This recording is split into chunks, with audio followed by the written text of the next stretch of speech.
Ladies and gentlemen, it is time that we began our National Diet of Japan Fukushima Nuclear Accident Independent Investigation Commission, so-called NAIIC. The fourth committee meeting is in order.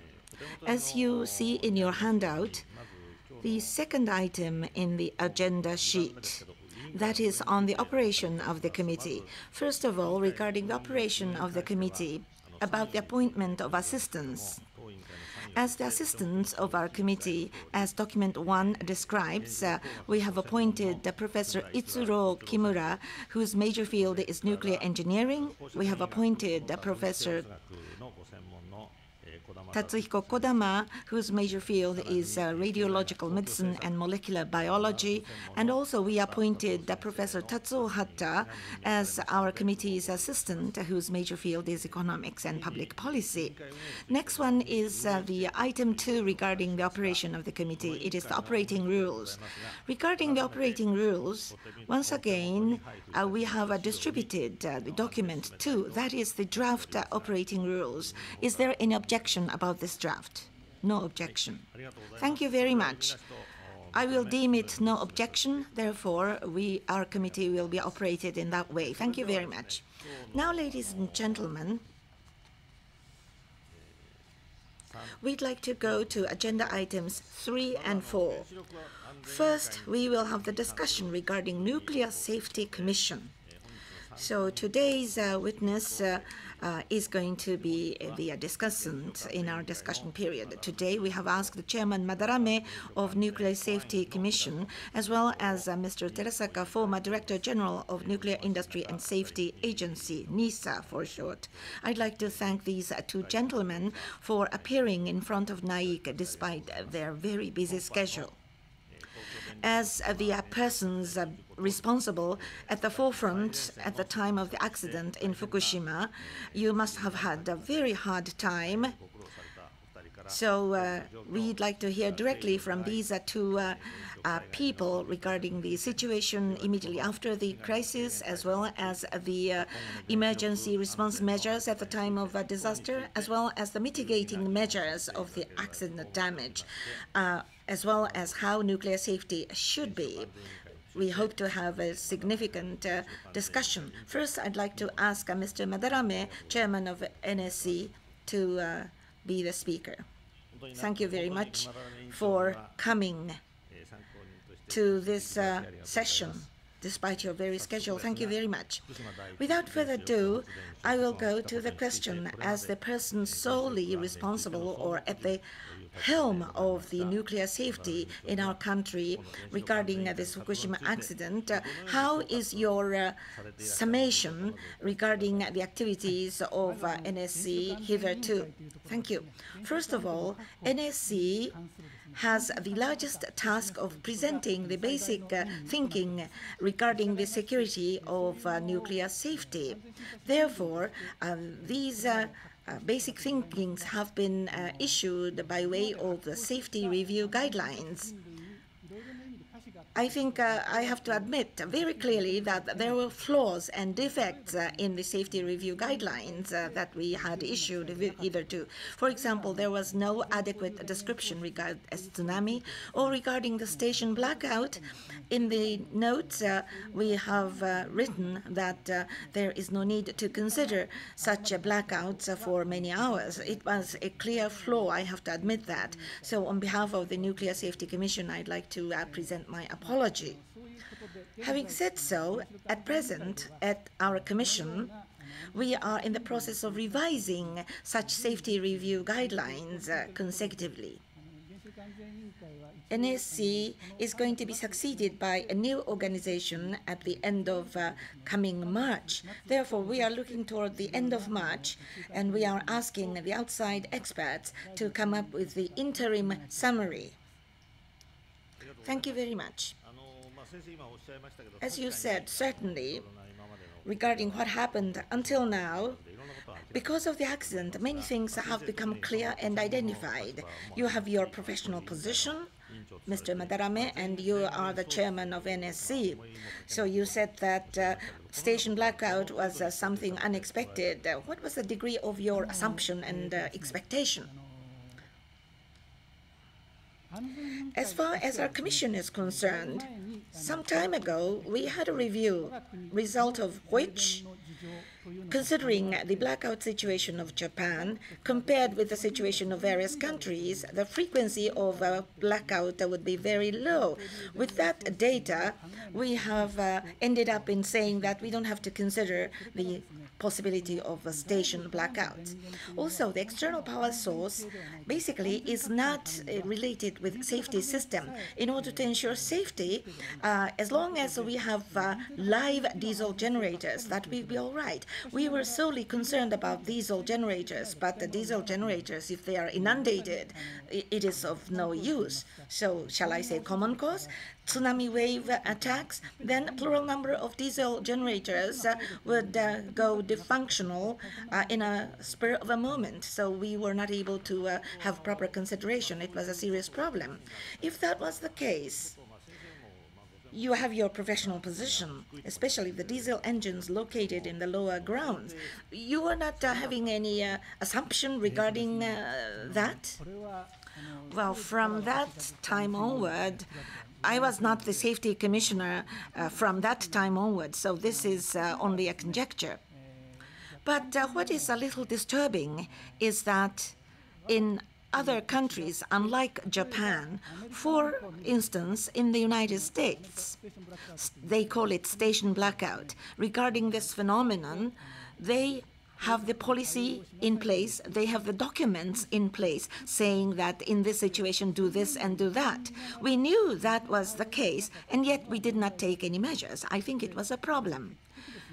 In the final analysis, even the deeper root of this issue is that a certain tendency in our country, when foreign countries have various reviews, we tend to say that our country does not have to do that extent.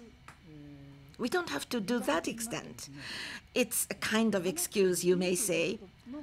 We spend so much time in explaining the reasons why we don't have to do this and that.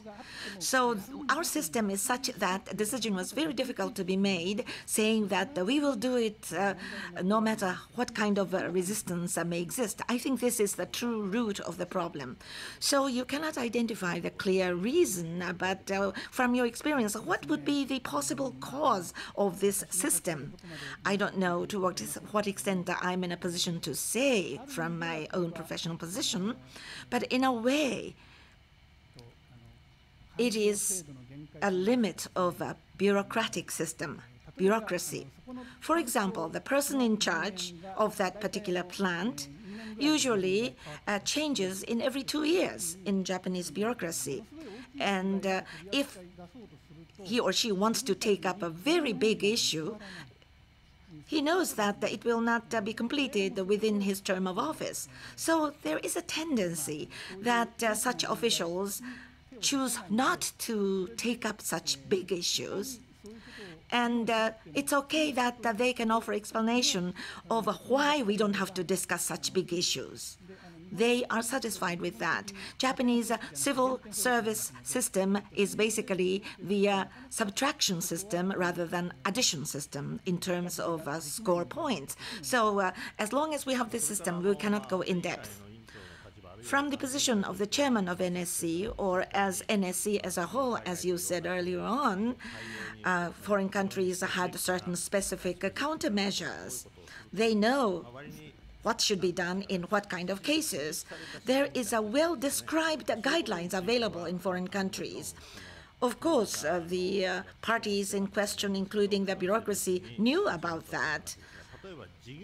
But what about the operators? How that situation is conveyed to the operators? Well, in the case of Japan, I think the responsibility of operators should be demanded more strongly. Between the operators and regulator, well, it is described in the safety standard of IAEA. Indeed, frank and open and yet formal, solid communication must be established. But that did not work rather well in our country. There is a tendency that we take sort of convoy system. The lowest level of the safety standard or something like that is proposed by a utility. Suppose that is done, then the regulator will accept it without discussing in detail.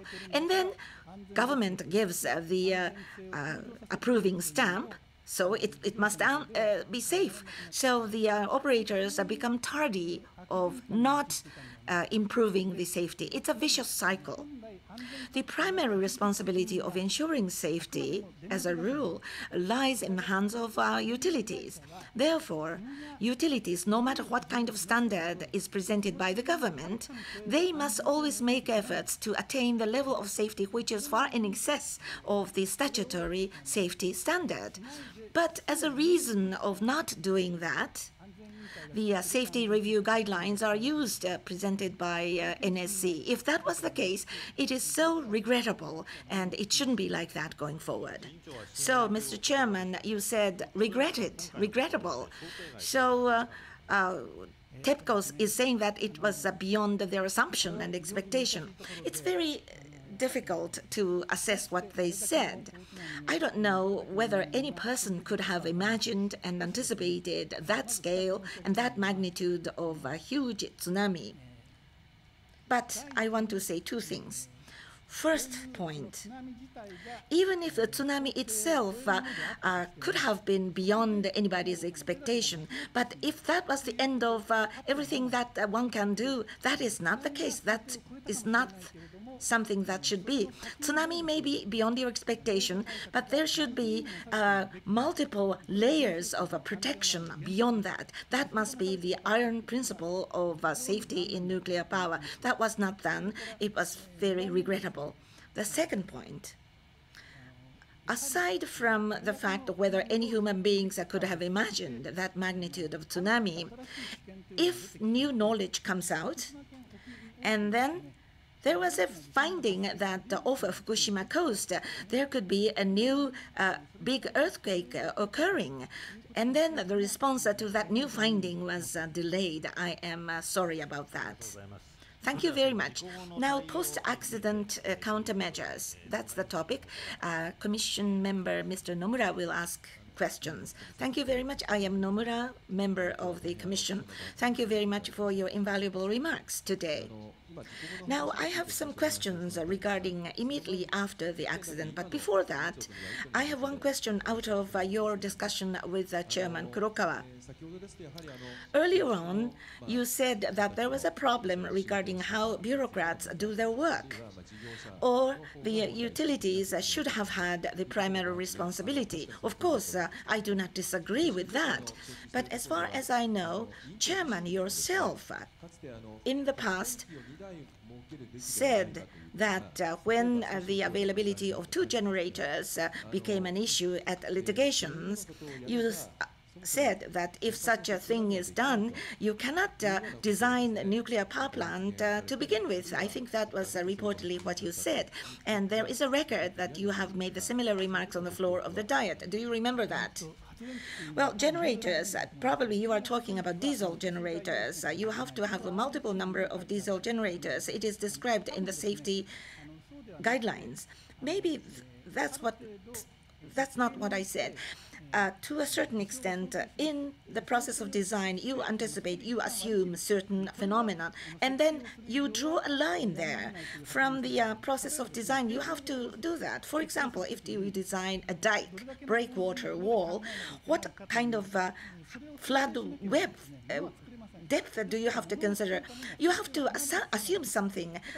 So you have to assume something in making things, but you have to be prepared of beyond assumption. So in that sense, drawing the line is necessary, but beyond that, I don't remember. So you are prepared for beyond the anticipation, but drawing a line. What is the relationship between the two? This is what is called defense in depth.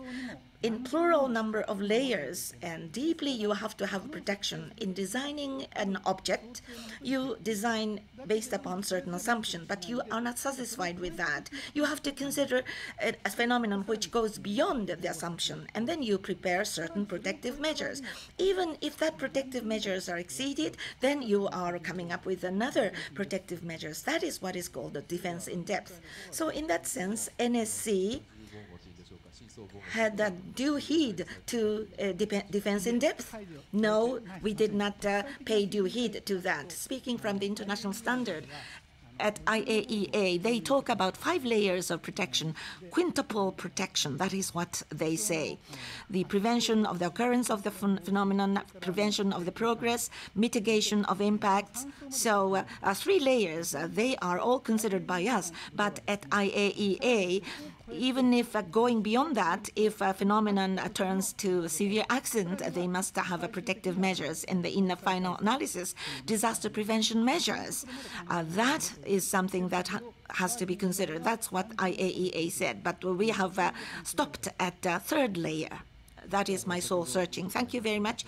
As the Chairman Kurokawa said, I'd like to ask you questions regarding the immediately after the accident. Mr. Madarame, you have spoken on the floor of the Diet that your commission did not have the emergency system in place. Concretely, what are you talking about? What are the points of your remarks? For example, after the disaster, immediately NSC is supposed to launch an emergency advice organization. In order to launch that advice organization, we have called the emergency summons in salvo, mobile mail. And actually, that summon has to reach my mobile phone.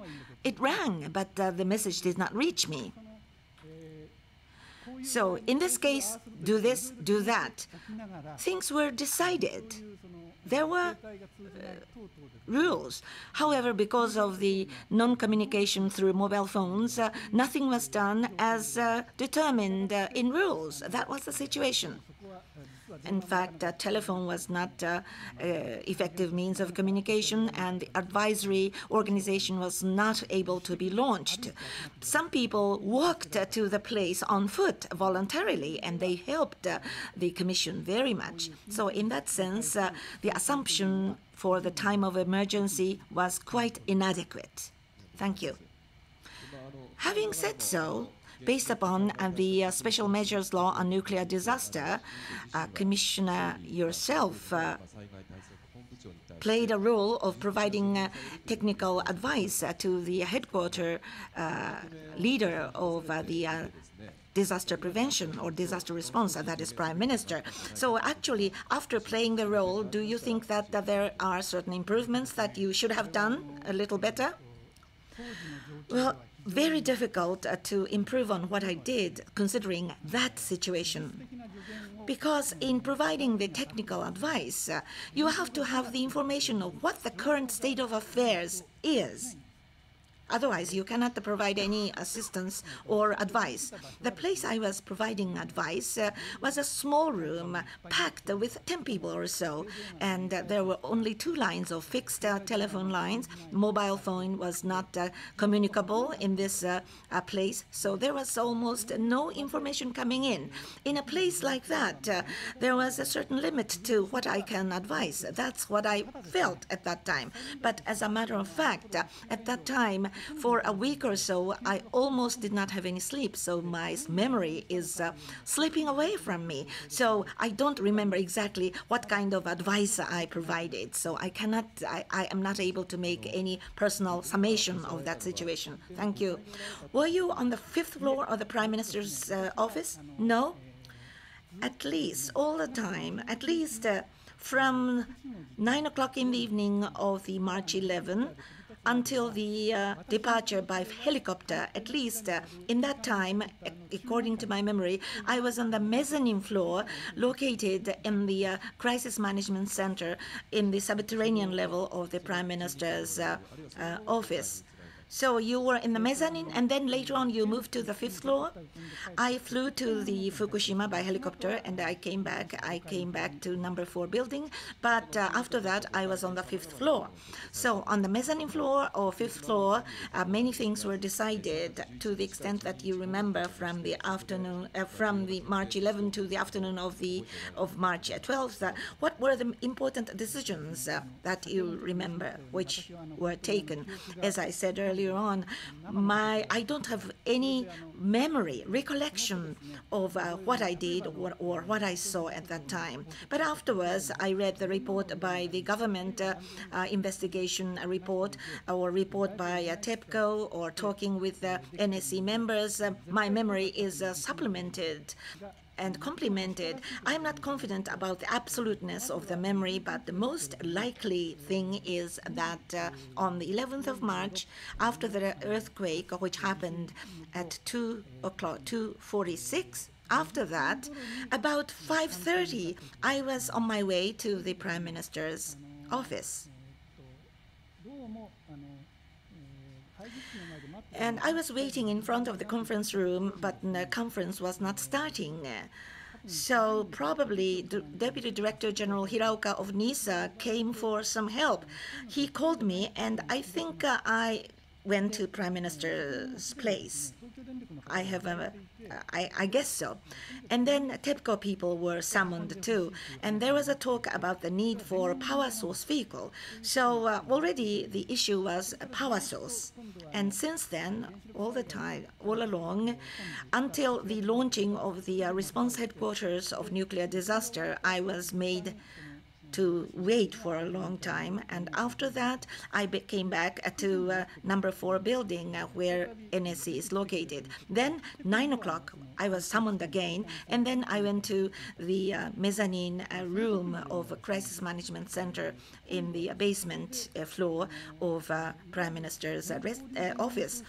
And then the situation was more than a station blackout.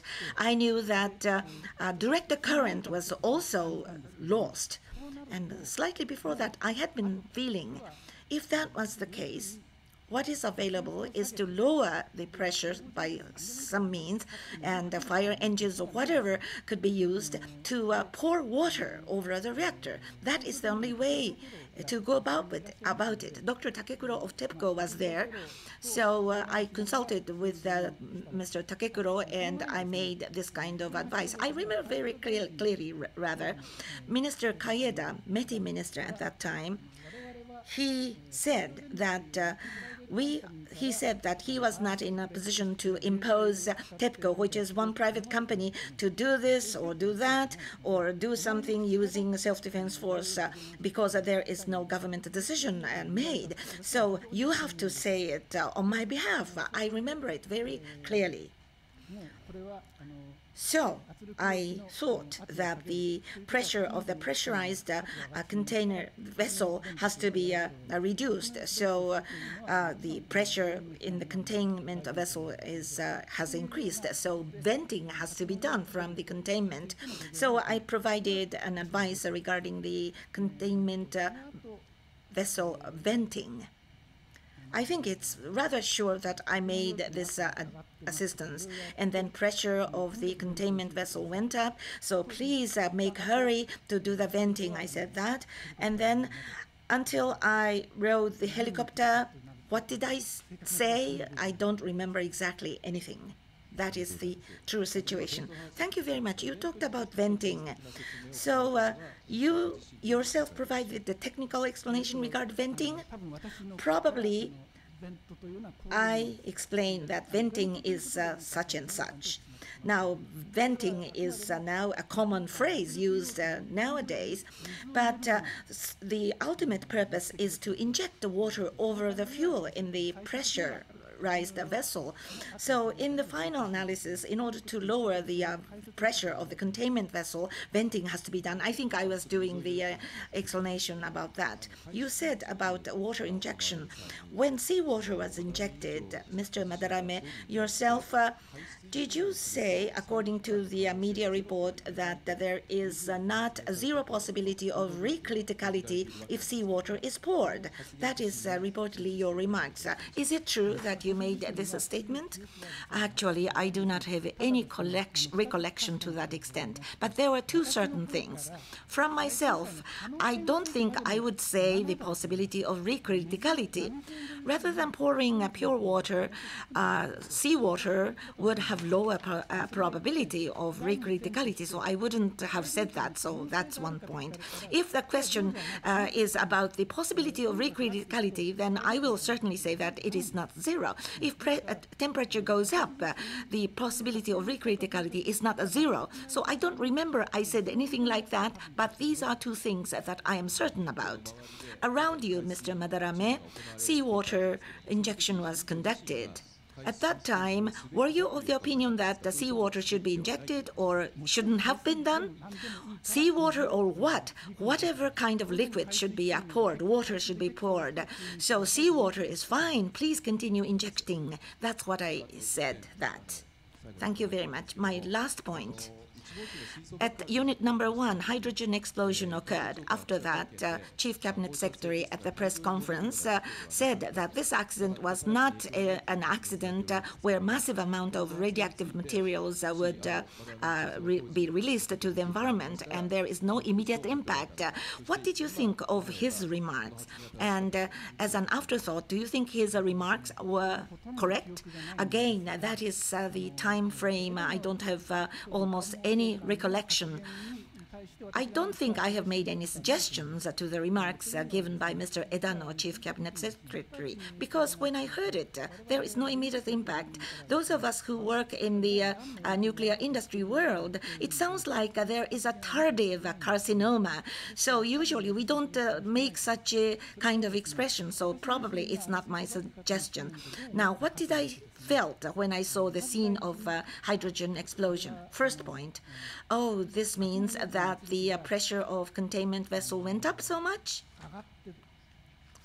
However, at a certain point, it was maintained in saturation, so it must have leaked. It's a matter of fact. So hydrogen was leaking out. So explosion was something that I should have been thinking. That was instantaneously what I felt. But when I saw the scene, actually the explosion of unit number 1 was happening on the upper part of the operation floor. So I thought that the containment vessel would have survived. In fact, TEPCO is not saying that the radioactive radiation level has become so high and it's a very grave situation. They didn't say that. So I was half relieved. I shouldn't have said relieved, but I remember I was half relieved. Sorry, I have one additional question. I said that was the last question, but one more point. Venting. Sorry to go back to venting. If you do the venting, radioactive materials are released. The amount of release as well as the amount of exposure, the evaluation and advice were done by yourself? No, I don't remember at all, but I think those things have changed with the lapse of time. In the very beginning, I think it was sometime past 9 o'clock in the evening. At that point in time, I did not think that the core melt. I think that was about time that core actually began melting. But anyway, even with venting, radioactive materials would not be released so much. However, with the lapse of time, I began thinking that cores would be melting, but there's no other methods available. So I was feeling the mounting sense of crisis. So about what time you began to feel that the core must have melted? I don't have clear recollection, but the pressure of the containment vessel was 1.5 times or 2 times of the design pressure. When such talks came in, probably cores might be melting. That was a fleeting sort of moment in my mind. Thank you very much.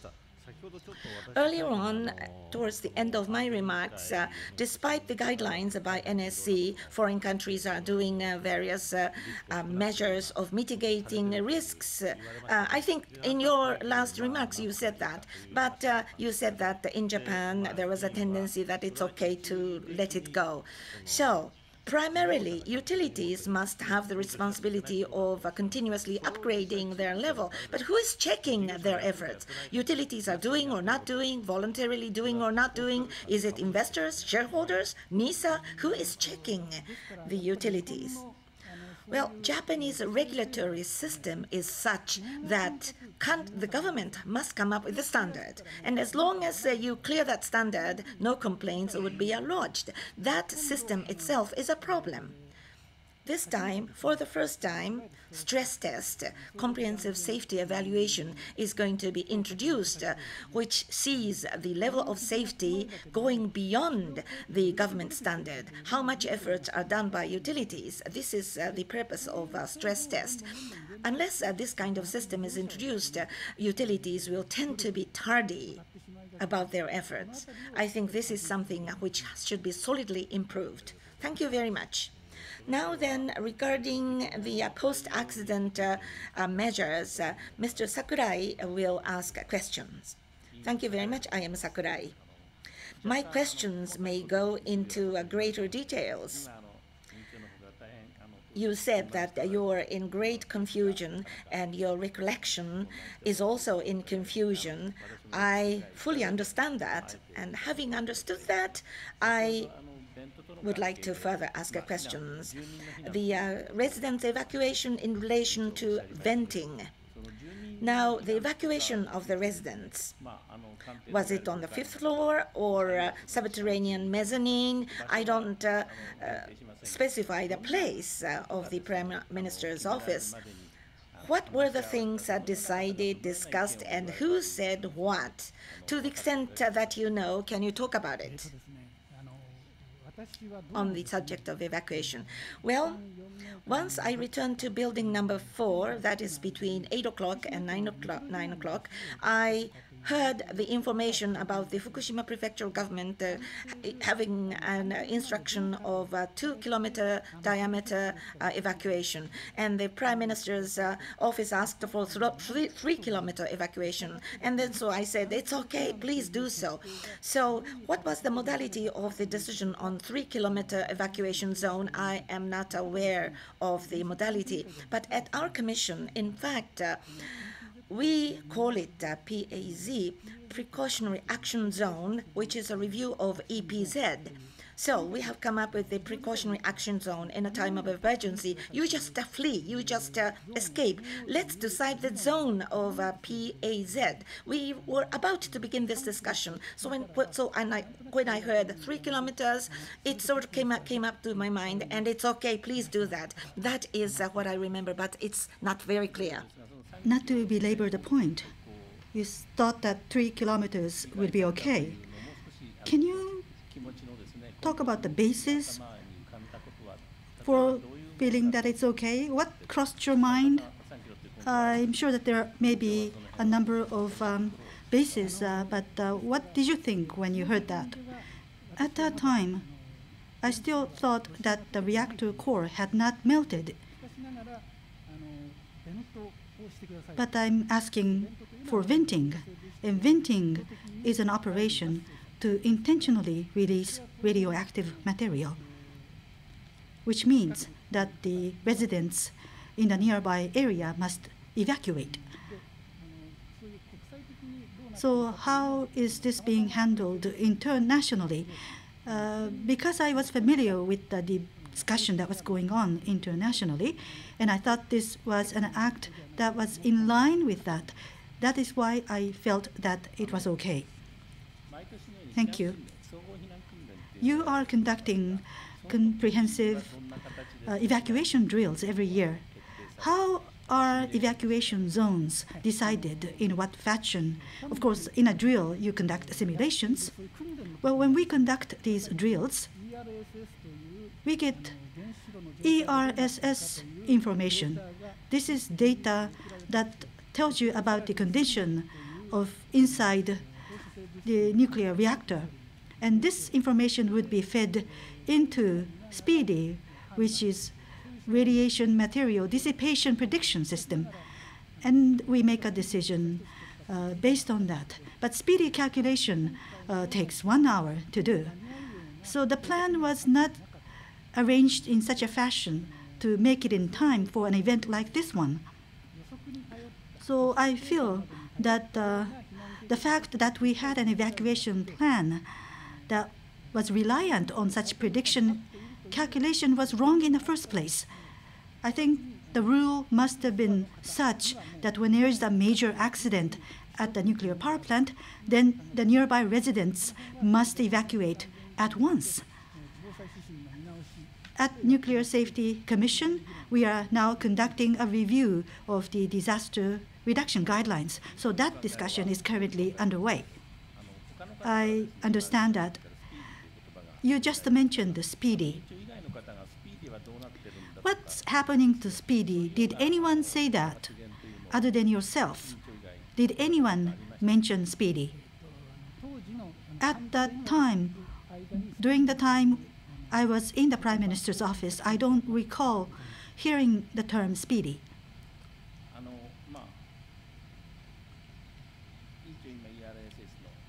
You've just talked about ERSS. Our understanding is that the Speedy is a prediction system, and by making predictions, it could be used as reference material, one component of reference material to decide on the scope of residence evacuation as well as the direction of the evacuation.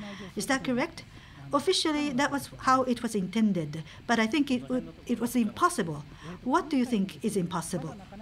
Well, still many people do not understand. People seem to be under the impression that if Speedy were operated, people would have been able to evacuate in a better fashion. This is a total misconception because from the 11th of March through the 14th of March, the wind was blowing toward the sea, which was giving us comfort.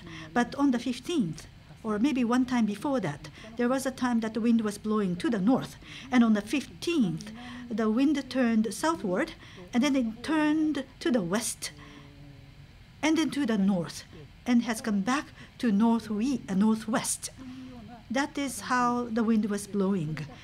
And that happened to be the time when it was raining in the northwest direction. And that is why the soil was contaminated all the way to Idate.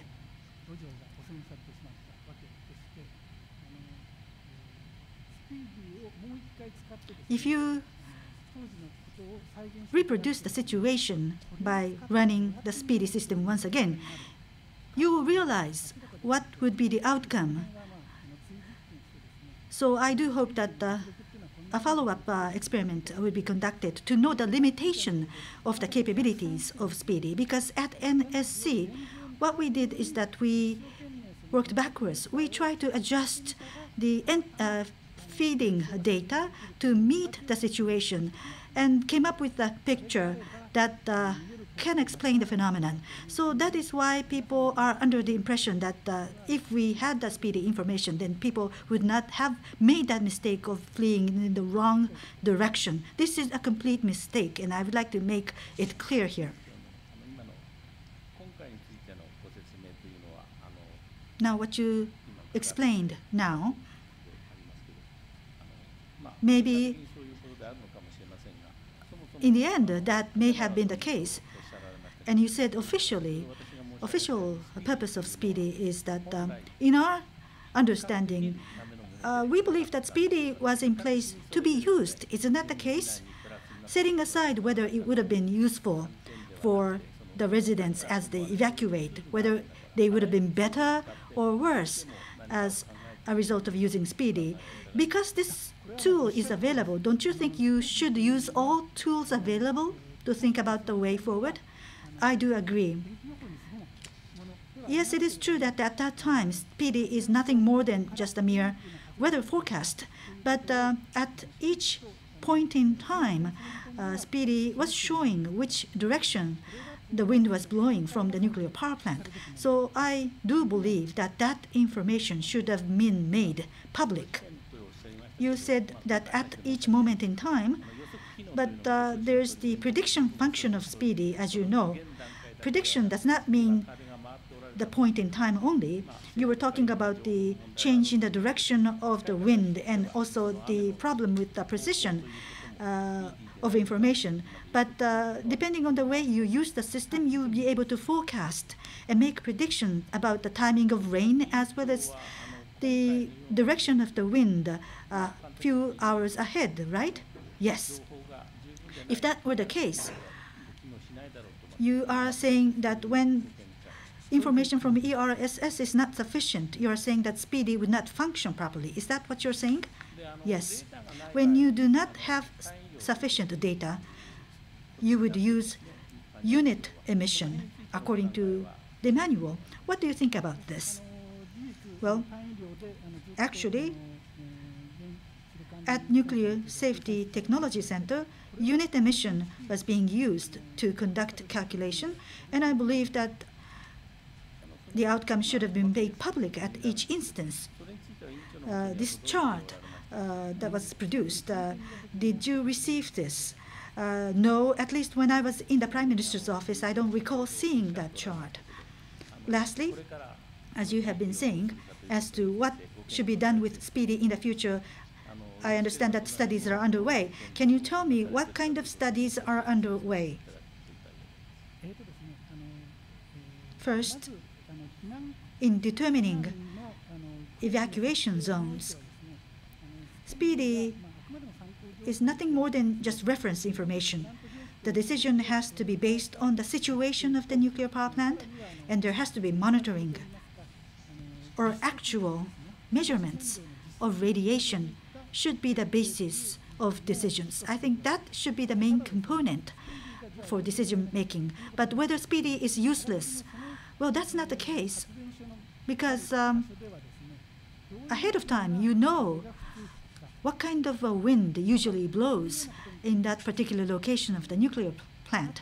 Such calculation can be conducted beforehand, ahead of time. Then you would know beforehand what are the things that you have to watch out for. So those operations should be conducted ahead of time to be integrated into disaster reduction plan. So in that sense, SPEEDY is a very easy to use tool, usable tool, in my view. Thank you. At NSC, because of various components, including accuracy, because of low reliability, you have decided that SPEEDY is not to be used more. But according to the interim report provided by Hatamura Commission, of course there is a number of conditions.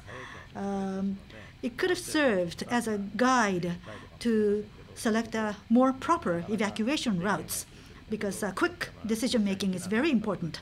It may only be a rough guide, but it seems that the people who evacuated, they only obtained information on TV.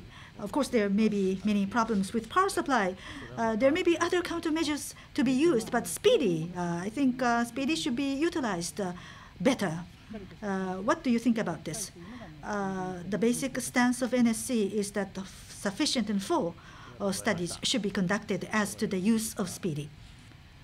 Thank you. If nothing to be added, then we would like to turn to the safety standards of nuclear reactors. Mr. Oshima. Thank you.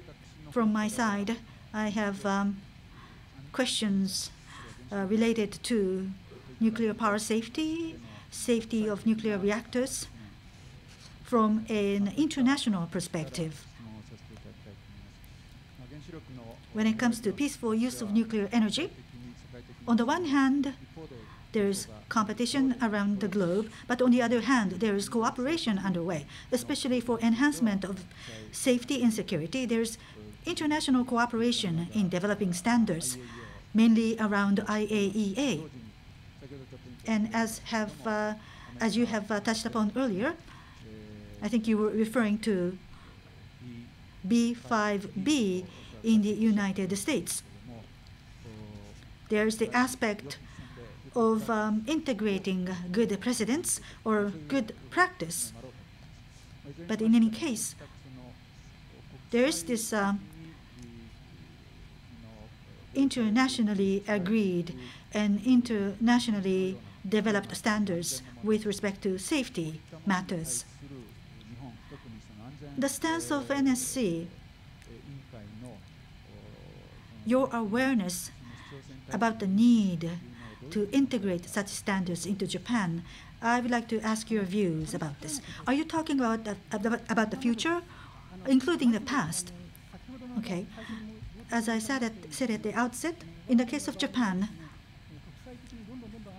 while on the one hand, internationally, safety standards are being enhanced, Japan was focused on coming up with excuses why we don't have to do that in Japan. Maybe we have not been so serious in handling those matters. As for B5B, Nuclear Safety Commission was not aware of that at all. Now that we have come to know it, we feel that we should have read that more. It just so happened that it emerged as part of the discussion of nuclear security after 9/11. It was not under the purview of Nuclear Safety Commission. It was under the purview of Atomic Energy Commission, and that is why NSC was put outside of the loop.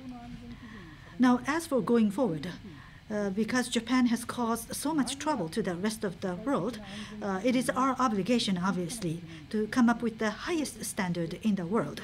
But first of all, we have to catch up with the international safety standards and then go beyond that. I believe that is our international responsibility.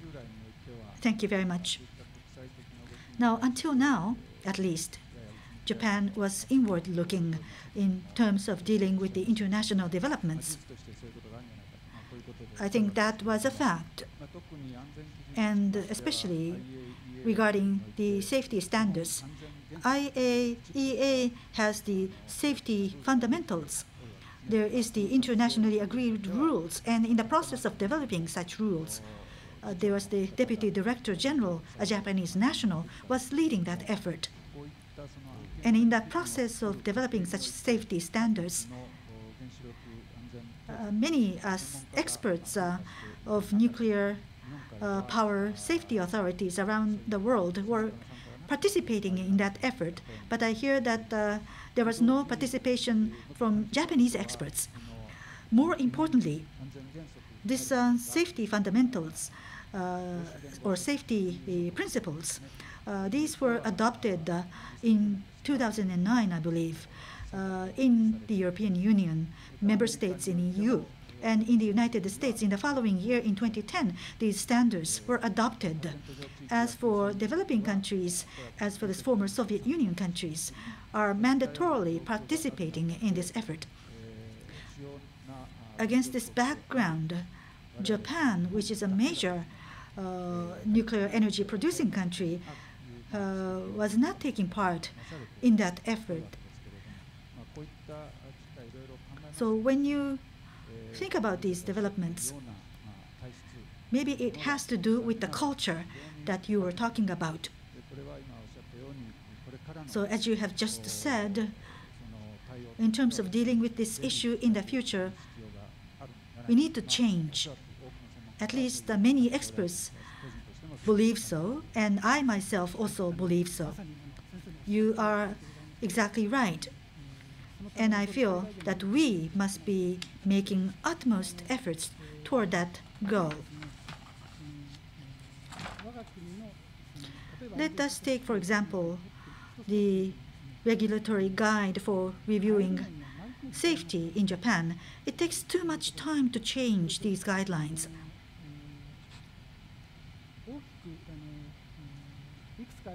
For example, in the first place, it was not taking into consideration severe accidents possibilities, and this was a grave mistake. And already changes are underway very quickly. But in addition to that, when you assume various events, let me use some technical terms. Rather than just relying on deterministic approaches, probabilistic approaches must be combined to think about this properly. That is at least what the international safety standards say, but still Japan is not up to that level. In a way, safety reviews are being conducted with technology of 30 years ago. That's the current situation, and I feel that this has to be changed very quickly. Lastly, right now in the government, there's a reform of safety regulation underway in Japan. As the head of the Nuclear Safety Commission, this new understanding must be reflected in the new organization. What kind of advice or instructions are you giving, or do you intend to give going forward? First of all, about this new organization, the Nuclear Safety Commission itself is placed on the table for examination, and therefore I feel I should not be actively making comments about that. But today, I believe that I have been given a chance to speak freely from my personal capacity. Let me share with you some of my personal views. I believe that this issue ultimately rests on people. For example, this morning I was summoned to the budget committee meeting of the lower house, and whether this new organization should be an Article 3 commission or a regulatory agency, such discussions were being conducted. But more than that, the most important is the people. Whether these people have the commitment to make maximum efforts, regardless of how much resistance there may be from the operators, whether they have the strong will to enhance safety, that would determine everything, because otherwise you might end up coming up with excuses to keep the status quo. So regardless of the form of the organization, the arrangement of the organization, ultimately it depends on the enthusiasm and the knowledge of the leader of that organization. That's my view. Thank you. But until now, aren't you the one who have been leading this organization? That's correct. What I have been hearing is that you've been saying that the bureaucrats, they did not act properly, the operators did not act properly. But isn't it the case that you are the one that acted most improperly? Well, I believe that I need to concede to a certain extent. But I came to NSC 2 years ago. I think it was in April of 2010. And 11 months into my job, this accident happened.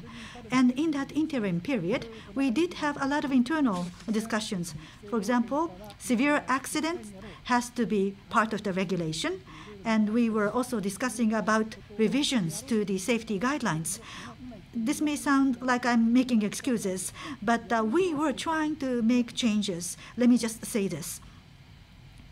About your staff in your organization, how satisfied are you with the level of staff, and how many people do you have? Not just commissioners, staff members. The organization of NSC, we talk about 100 people, but in actuality, it's about 70 people who are full-time staff. 30 people are non-full-time, part-time technical advisors. As for these technical advisors, these are former employees of JAEA. These are experts. Unfortunately, these are part-time workers. And to develop guidelines, sometimes we have the support of Professor Ishibashi. We rely on outside experts. We have about 300 of them. But these people have full-time jobs elsewhere. They are sometimes university professors and doctors at hospitals, and they come to help on an ad hoc basis. In the case of an emergency, we establish an emergency advisory organization. And two people who come to this organization are people who have full-time jobs elsewhere. What about the quality of full-time staff? After assuming the current position, I have conducted a lot of discussions with my people, and they have changed their mindsets. And they have started to work in accordance with my instructions. Because otherwise, if people don't change, changing the organization, but if the same people go to the new organization, it's meaningless. I do hope that the right system would be developed. Thank you. Mr. Ishibashi? A related matter, maybe on a lower level. Initially, you said that you are in the process of reviewing these guidelines. I have some specific questions about that. At NSC, I believe that you are currently conducting a revision of a guide for reviewing safety design as well as a guide for reviewing seismic design. Can you talk about the progress of such revisions as well as your prospects, just briefly? If you could explain. NSC, this organization, will cease to exist as at the end of March. So our plan is to put together a draft report or interim report by the end of March. And as for this guide for reviewing safety design, it's not going to be an all-out revision. As for countermeasures against loss of AC power, as well as countermeasures against loss of ultimate heat sink, this is going down to third or fourth level in defense in depth. So that will be included in the idea that we will put together into a report, and then we intend to hand over the work to the new organization. As for this guide for reviewing seismic design, it is true that not much mention was made about tsunami, so we would like to add that section. And we would also like to develop some guides about that. But again, NSC will no longer exist going forward. So rather than us developing a guideline, it's only going to be an interim report, which is to be handed over to the new regulatory agency. Because if we are to revise the guidelines altogether, we have to go through the public comment period. We will not be able to do that in time. So we feel that if we put together an interim report and hand it over to the new organization, then I believe that the new organization will take it from there. Which means that for a certain period going forward, these two guidelines with the existing defects and faults will continue to be used. Is that correct? As a matter of reality, last year, after that accident,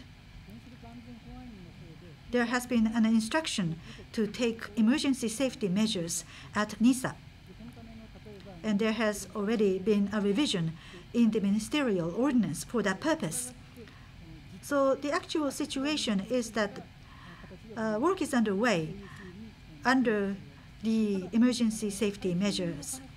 But as for seismic design, well, with this earthquake, there was a huge tectonic movement creating changes in the stress distribution.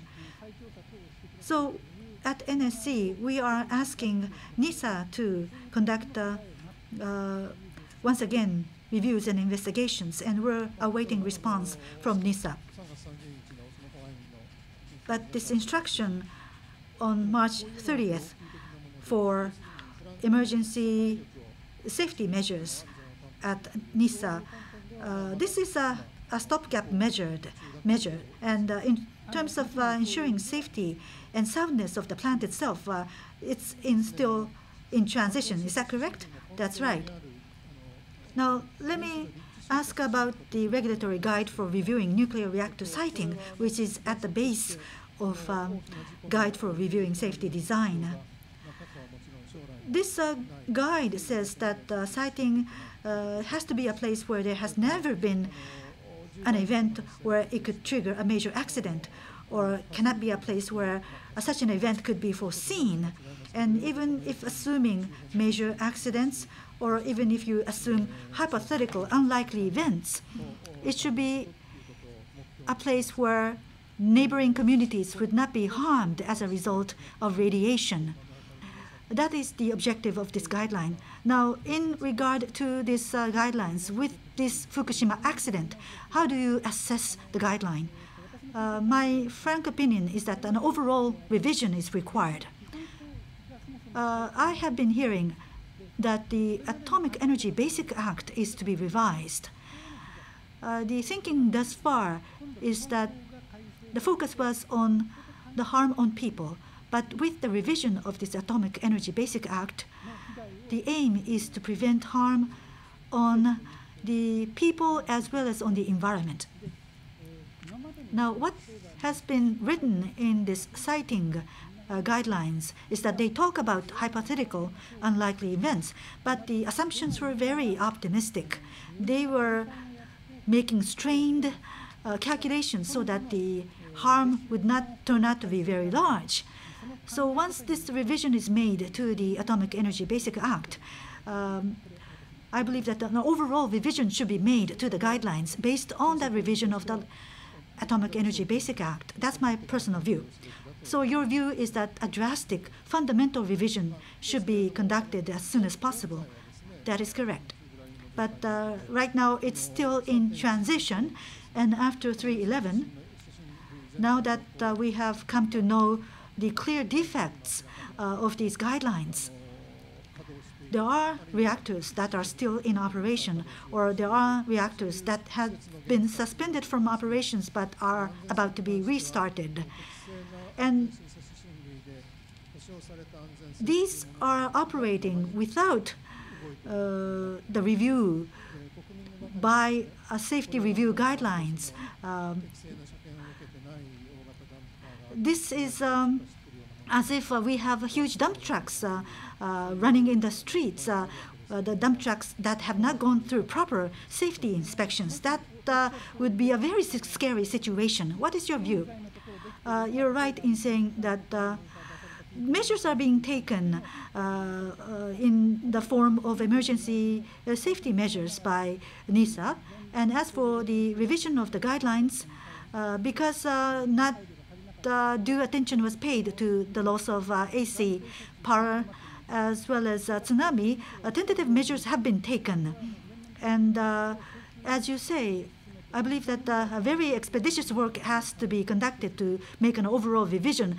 Unfortunately, NSC will disappear in 1 month or so. So in the new regulatory authority, a proper thing would have to be developed. I do know that the backfitting is going to be legislated, so a review should be conducted once again. Okay? But on the one hand, Mr. Madarame, on the 6th of July, in your letter addressed to the Ministry of Economy, Trade and Industry, you are asking for an implementation of a comprehensive evaluation of the safety of the existing nuclear power plants to NISA, and this is the starting point of the stress tests that are being conducted. Now, what is the relationship between this stress test and the safety review guidelines with the defects? Well, I believe that both are needed. What I mean is that obviously the government would need to develop the minimum standards, and if there were defects in the guidelines and the standards, they have to be revised. But at the same time, as a result of taking some emergency safety measures, what is the level of soundness? That is something that the operators themselves must check. So both would have to be done. They go hand in hand. You said this earlier, and you just said it now, that the government's responsibility is to set the minimum level of safety standards. But in order to ensure the real soundness and safety of the plants, that is the responsibility of the operators. The operators must do a better job.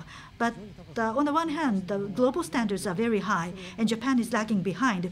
We must enhance our standards. We have to catch up with the global standards, and we have to go in excess to that. I hear a contradiction here. Well, we have to work on both fronts. What I mean is that in the case of the United States, unlike Japan, in the US, it is the operators who are making a lot of efforts to enhance safety voluntarily, and as a result, the government's standards could be raised, and then the operators would work even harder.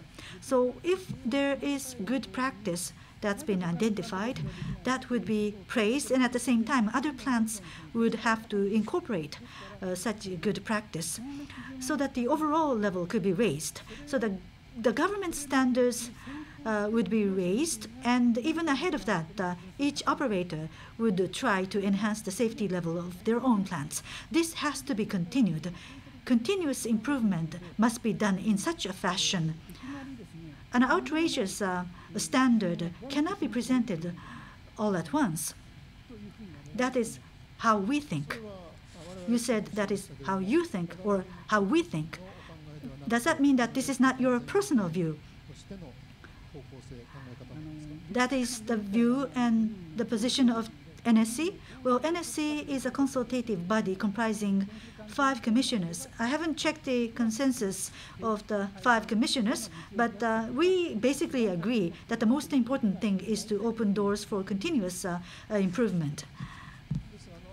But in the United States, the NRC of the US, in July of last year, after the Fukushima accident, they have issued a recommendation to greatly improve the reactor safety of the 21st century. Compared to that, Japanese guidelines, Japanese standards are still very low. So Japanese standards have to be raised, but at the same time, there has to be efforts made by operators. There has to be competition between the two. Is that correct? Yes. Now let me go back to the stress tests. Europe has started stress tests. What they do is they try to identify vulnerabilities of facilities, such as cliff edge, and to try to identify methods to make improvements. I think that's the focus of the stress tests. And I believe that that is something that we should be doing in Japan. But right now, the government's guidelines for safety review is very low in terms of level. So does it mean that if you pass the stress test based on those guidelines, the facilities can be restarted? Well, stress tests are not conducted based on those safety review guidelines. They have to be aiming higher. And we want to be presented such efforts. Just because it's based on the safety review guidelines, if the operator says that we should have no complaints, then we would like to answer that we do have complaints. Sorry for going in greater detail, but this stress test is more like an emergency measures. In short, it is not enhancing soundness or the basic resilience of the plant. For example, concretely talking about units 3 and 4 of Oi plant, the story is that it's going to be okay to the level by X factor of a standard seismic vibration 700 gal. According to the media report, 1.8 times of 700 gal, that is 1,260 gal. To that extent, it'll be okay. But seismic vibration goes up, then it means that the source is going to be even greater of seismicity. So the duration time of vibration, spectra, and frequency components would become all different.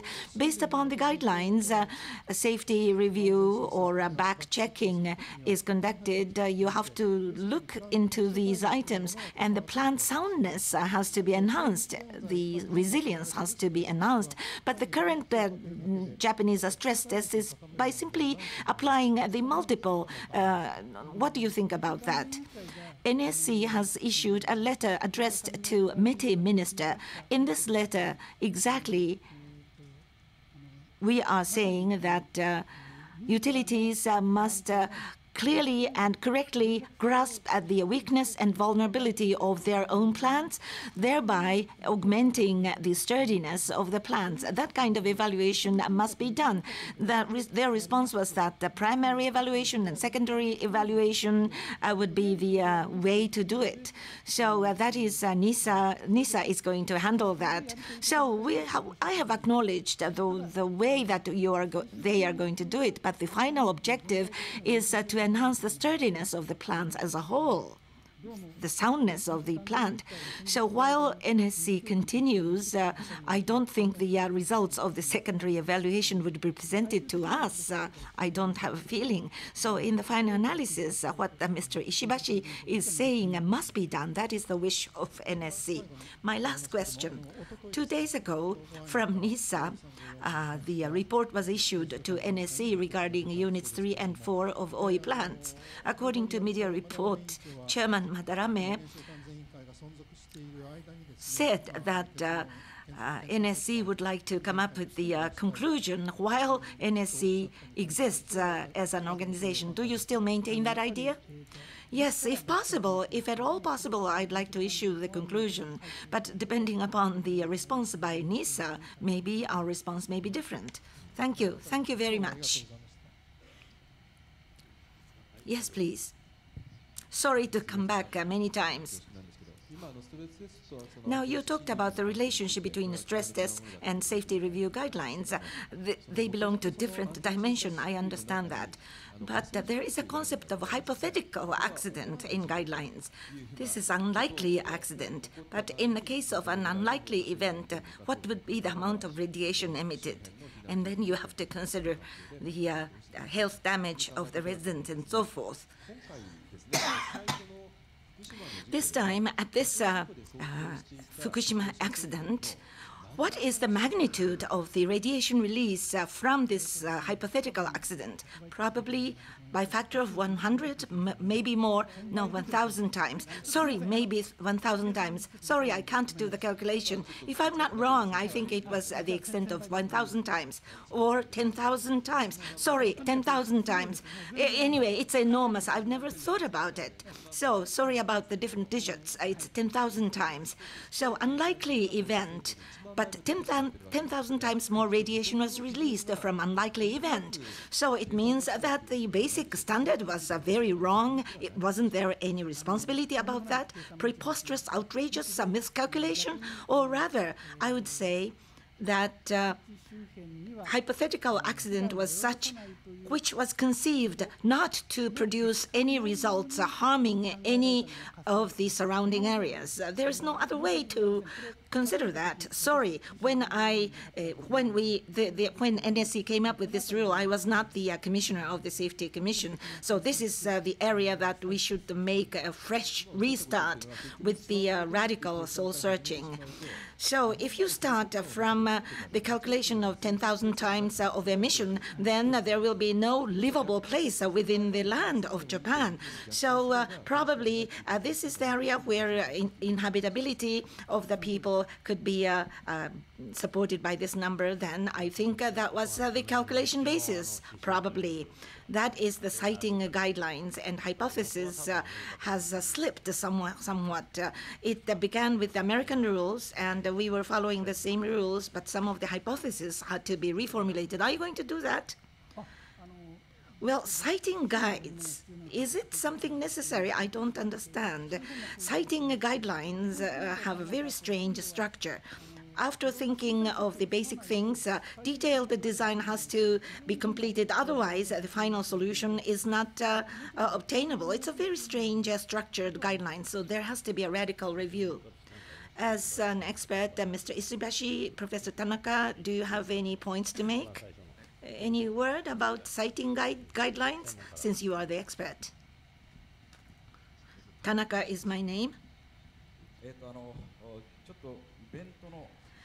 I have one confirmation. No, this is the topic of citing guidelines. Can't you talk about the citing guidelines? No, I was thinking of something different.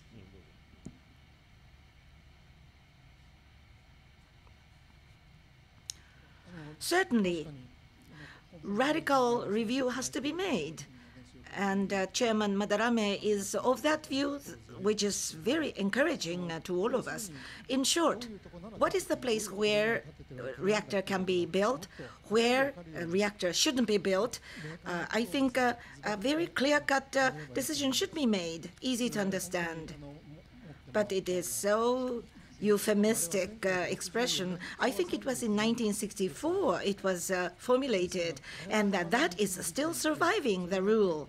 And the revision of the siting guideline is not suggested by anybody with responsibility. So in that sense, everything accumulated which culminated in Fukushima accident.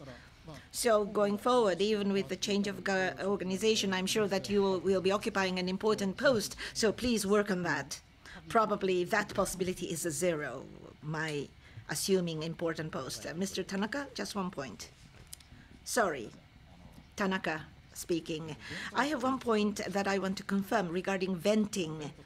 Venting is a very important issue, whether the radioactive substance is going to be released or not. So I want to confirm. If I did not hear you wrong, in your earlier explanation, you thought of venting on the evening of March 11.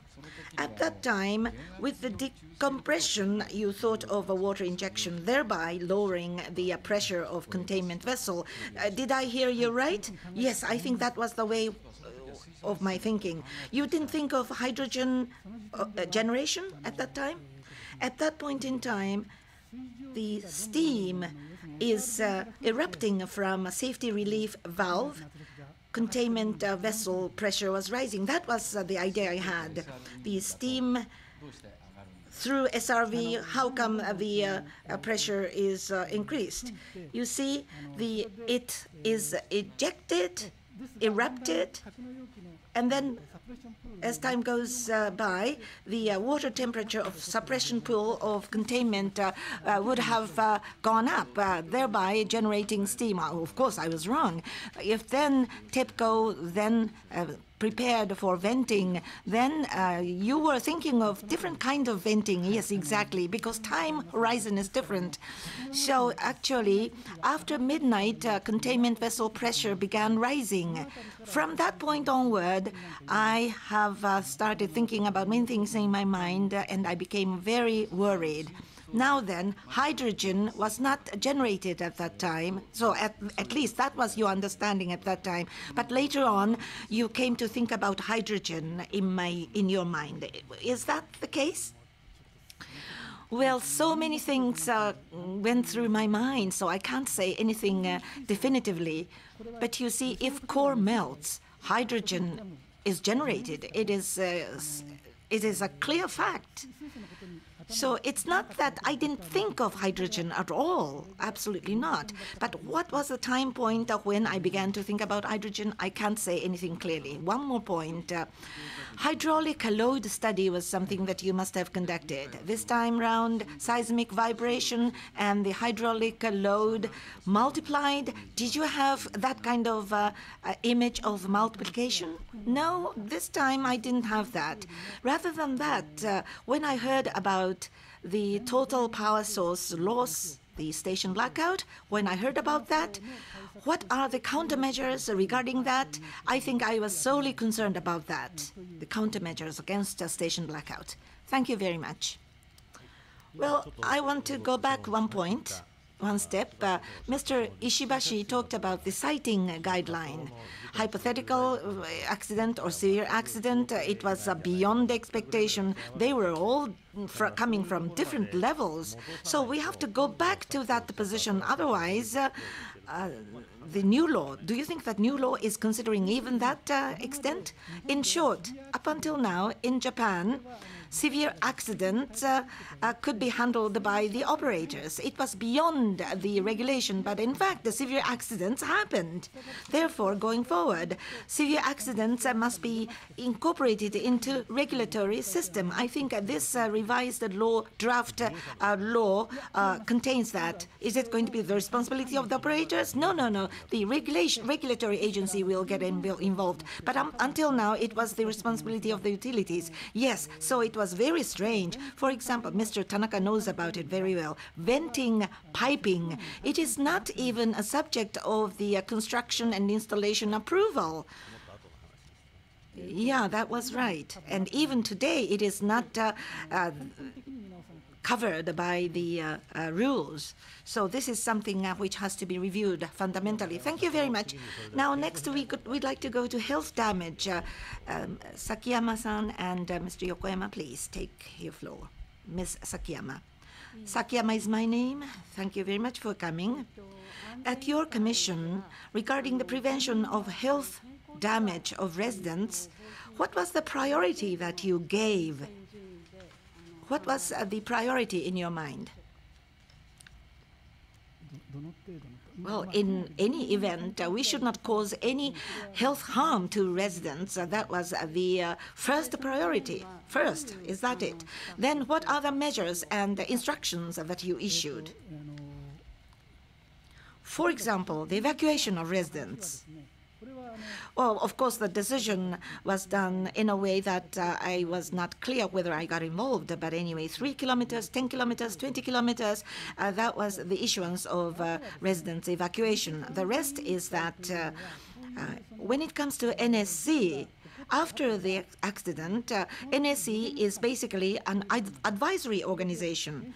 Therefore, from the response headquarters of nuclear disasters, there are many technical questions coming to NSC. So one after another, we give our response to their queries. So in the questions, for example, the administration of iodine tablet, I'm sure there were questions regarding that. Also, on the subject of screening, the people are contaminated with the radioactive substances. How are we going to screen these people, contaminated versus non-contaminated people? There were a myriad of questions coming from the headquarters, one after another. So we were responding to these questions. That's what we did. Regarding the distribution of iodine tablets, you advised? Yes, I'm sure we did. And do you think that your advice has reached even to the final ends of the communication channel? We are asking that to NISA, but we have not received any response yet. As far as NSC is concerned, there was an advice provided by Dr. Gen Suzuki of Emergency Advisory Organization about the administration of iodine tablets, but somewhere his advice disappeared. How come? How come about that? How is that? We don't know, I'm sorry, we don't know. So that's the system. At the evacuation center, tablets would be handed out. Do you think that it was a system-wide problem? Yes, exactly as you say. In a time like this, people should get together in one place so that they receive iodine tablets. That was only theory.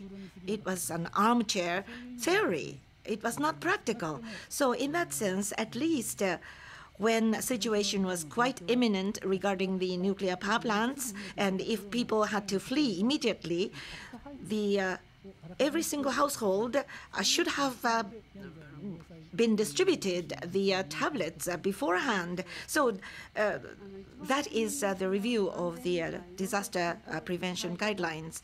So at the first meeting of the iodine study group of Safety Commission, that idea was presented. I observed the study group session on iodine tablets, but somehow it disappeared. When was that meeting? The first iodine tablet study group session. You mean the NSC? Yes, NSC's study group. Are you talking about medical subcommittee? I don't think that advice has not disappeared, but it's not distributed to households. Also, on the 11th of April, NSC issued that 100 millisievert radiation does not provide any health effect. That was the position taken on April the 11th. In the Science and Innovation Committee meeting of the House of Representatives, there was a member coming from NSC saying that if 100 millisievert is exposed throughout his or her lifetime, cancer mortality will be pushed up by 0.5%. That was the statement. You had one understanding as of April, and then it was changed in May. And then in October, revised according to the revised web page. So who does the advice for changing such standards? Basically, at NSC, Dr. Kusumi is the expert of this particular area. Naturally, behind Dr. Kusumi, there are a lot of expert committee members.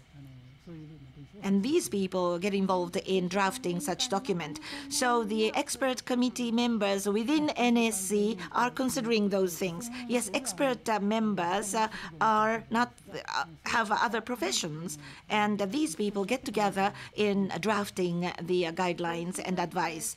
At the time of April, there was an understanding that there is no carcinogenicity. So that understanding was actually underestimation of the situation, if I follow your thinking. There was a statement on the webpage that there is no health impact. Sorry, I do not have the clear grasp of that situation. If that was the case, that is clearly wrong. Now, next point is about the exposure of workers. From the executive management people of TEPCO, it was mentioned that the workers, the radioactive workers, limitation of the dose was raised from 1 millisievert to 150 millisievert. It was so decided, and you were consulted. What was the rationale for raising that number? The rationale comes from ICRP recommendation. According to ICRP recommendation, in a time of emergency like this, it can be raised from, it can be within the range of 500 to 1,000 millisievert. And for the volunteer workers, there is no upper limit in some countries. What I did in this regard is that NAIC, after all, is an advisory organ, and therefore, if there was a position from TEPCO, and then we can say that ICRP says this and that. So we explained to TEPCO's query, and the substantive ministerial ordinance revision and so forth would be done by the regulatory agencies. That's my understanding. Other than increasing the dose level, did you discuss any other methods? What was the situation at that time? Let me explain. In fact, in a time of emergency, if the level is only until 100 millisievert, TEPCO will have to apply 50 millisievert so that they don't violate laws. It means that they cannot engage in any works in this emergency situation. So there was a request of having the rules in line with the international standards. So I explained that international standards are this and that. It means that there is a paucity of the number of radioactive workers or engineers. No, it's not the case.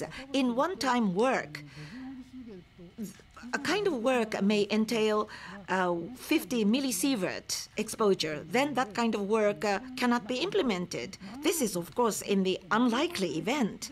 But in unlikely event, they cannot violate laws. And then their mobility is tied up. They cannot move in any way. So government should revise some laws and regulations. I think that was TEPCO's request. So the number was raised to 250 millisievert. Then the radioactive dose control of workers has become rather loose. Do you think that the 250 millisievert should be observed? And what kind of instructions and guidance are you giving? In the final analysis, concrete guidance is coming from the regulatory agency, so please ask them regarding the dose control of workers. Very important. So in many different ways, we are providing advice to the headquarters, response headquarters of nuclear disasters from our commission. We are providing our advice. Next, I'd like to ask you about food. On the 17th of March, Health Ministry decided the standard on food and drinking water. How is your evaluation assessment regarding the standard value? As far as our commission is concerned, the temporary standard value well, the temporary standard value is the value written in the disaster prevention guidelines formulated by our commission. And this interim provisional value should not be used permanently. So we have asked the health ministry to come up with the proper values, and values came up. So I think it's fine. Regarding the lowering the numbers, there was a recommendation issued rather recently. And as a policy, this number is going to be adhered to, 100 becquerel.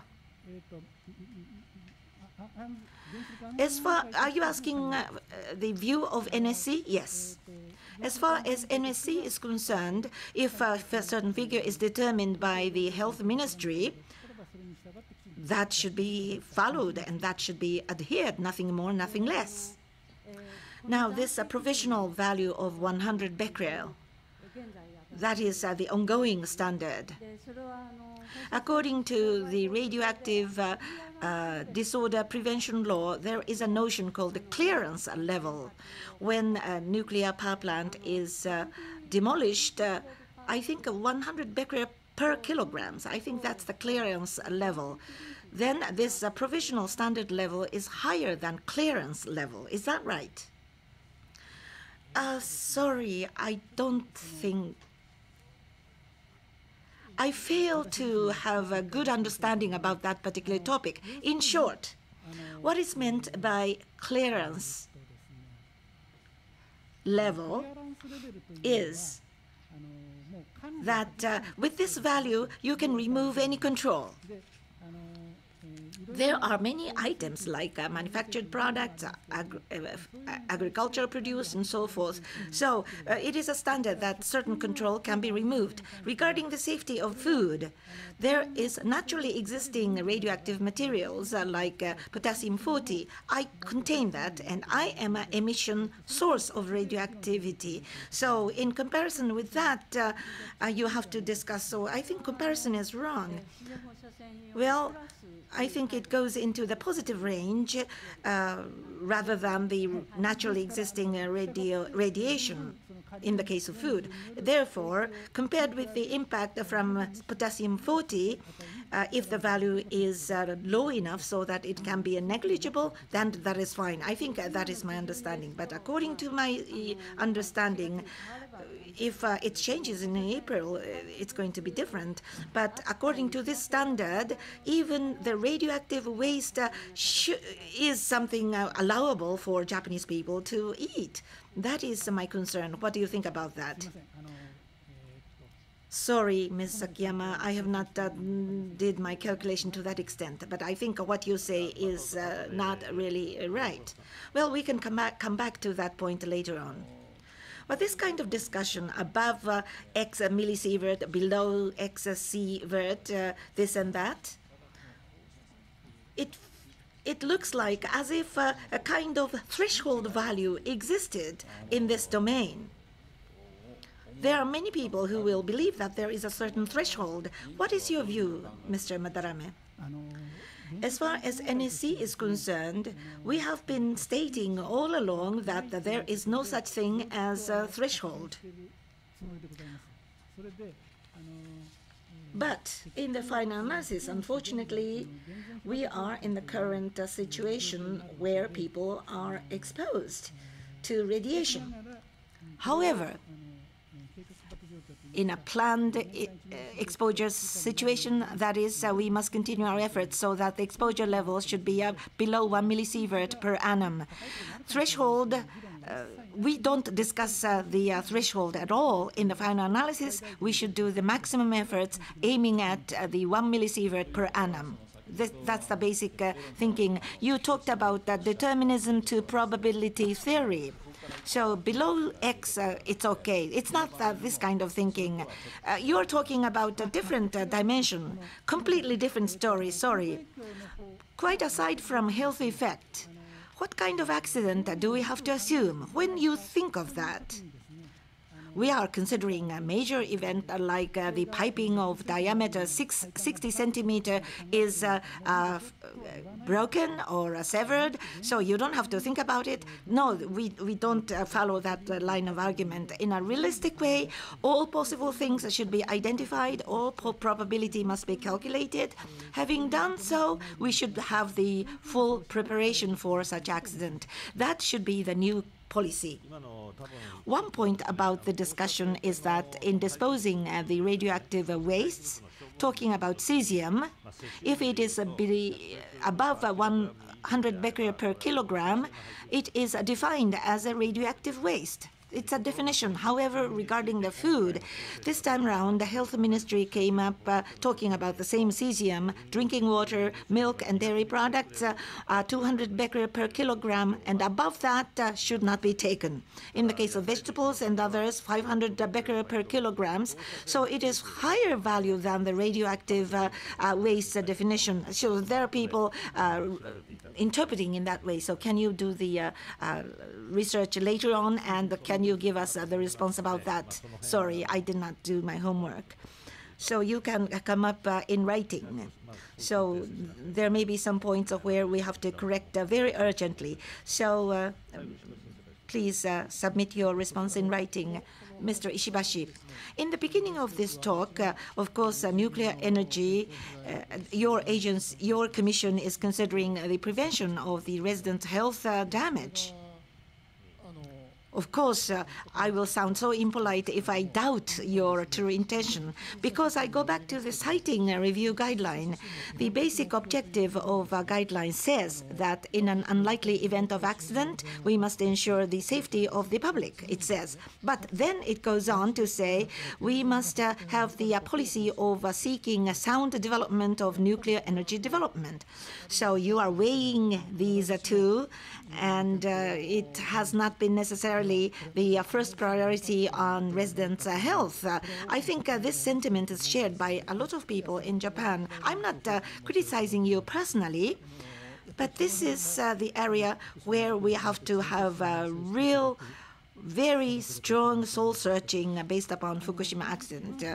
Nuclear energy basic law has the similar writing, so including such notions, I hope that Diet will have a full deliberation. Well, Mr. Madarame, thank you very much for coming today. Committee members find it very meaningful that we were able to have a frank exchange of views with the chairman of NSC. This accident was really beyond everybody's expectation. As the chairman of NSC, or as the commission, you have a certain objective, or maybe difficult to say that something is achieved because of the accident.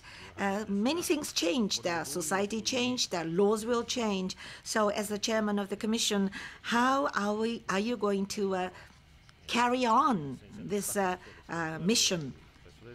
And also the appropriate human resources must be positioned in appropriate places. Very important. You said about that. So can you talk about the rough summation of these points? We experienced this magnitude of accident. The world has changed. Bearing that in mind, we can't go business as usual. Foreign countries are concerned, but it's not happening in Japan. That is not the kind of excuse which would be possible. It's so equivocal. So it is so clear. No doubt about that. So in this context, we must have an organization and system which would function solidly. We must have human resources supporting such organization and systems. And Japanese people at large must have a clear monitoring so that this will move to this direction. I will be from a completely different position, but in many different ways, I'd like to watch what happens. Listening to your remarks, I was encouraged because I share the same perception. Because up until now, Japan was well reputed for nuclear energy and engineering quality in general, and there are so many people saying that it is incredible that such things should happen in Japan. Furthermore, mutually, we should learn mutually from lessons. So the committee's problems, independence, the quality of human resources, many things have to be reviewed. So technology problem, management, and other system-related problems have been identified. So what is the basis of the promotion of nuclear energy promotion? Even it is written in the Japanese language, foreign countries have a very thorough survey. The siting review guideline was formulated in 1964. I have heard your views. So it's an outdated rule. So coming from this point in time, Japan formulated such rules. First of all, clearly we wanted to rule American rules. We learned from accidents and we tightened the rules from learning from accidents. That was the process in place, but that was more or less loose. But it is now acknowledged by the rest of the world. As long as we cannot respond to this, our credibility will not be restored. Now, installation standard. Probably there are many things which are not agreeing well with the current state of affairs. The rules are made based upon certain situation, but certain modification was introduced, and nothing has made any progress from that point in view. There may be many power generations of where the rules would not be clearly applicable. What do you think about that? Indeed, solidly going forward, we will see the implementation of stress test. There will be a radical amendment of guidelines. And if reactors are not agreeing with those new rules, certainly they should be decommissioned. In that context, as the Prime Minister said, world's best standard, safety standard, must be something that we should be aiming. That is the resolve that we have to make. Thank you very much. Of course, we need to aim for the top safety level in the world. But in the case of an accident, we have to also think about safety and evacuation of the residents and the people of Japan. Well, Mr. Madarame, thank you very much for sharing with us your frank views. Thank you once again.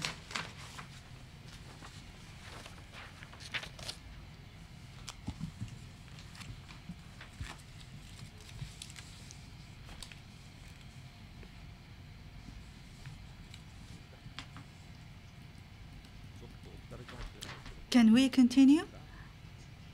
Next. Well, first of all, Mr. Madarame, thank you very much. Next witness is on Nuclear Industry Safety Agency. Former Director General of NISA, Mr. Terasaka, will be the next witness.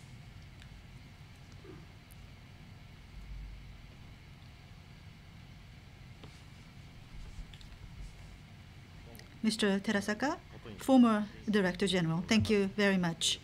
Thank you very much for coming here to appear as a witness. First question, what is the original objective of establishment of NISA? We would like to hear your views, and please be candid. Thank you. So the first question is the objective of the establishment of NISA. I was serving as the Director General of NISA of METI until August of last year. My name is Terasaka. From July 14th of 2009 until August 11th of last year, including the time of the accident on 3/11, I was Director General of NISA.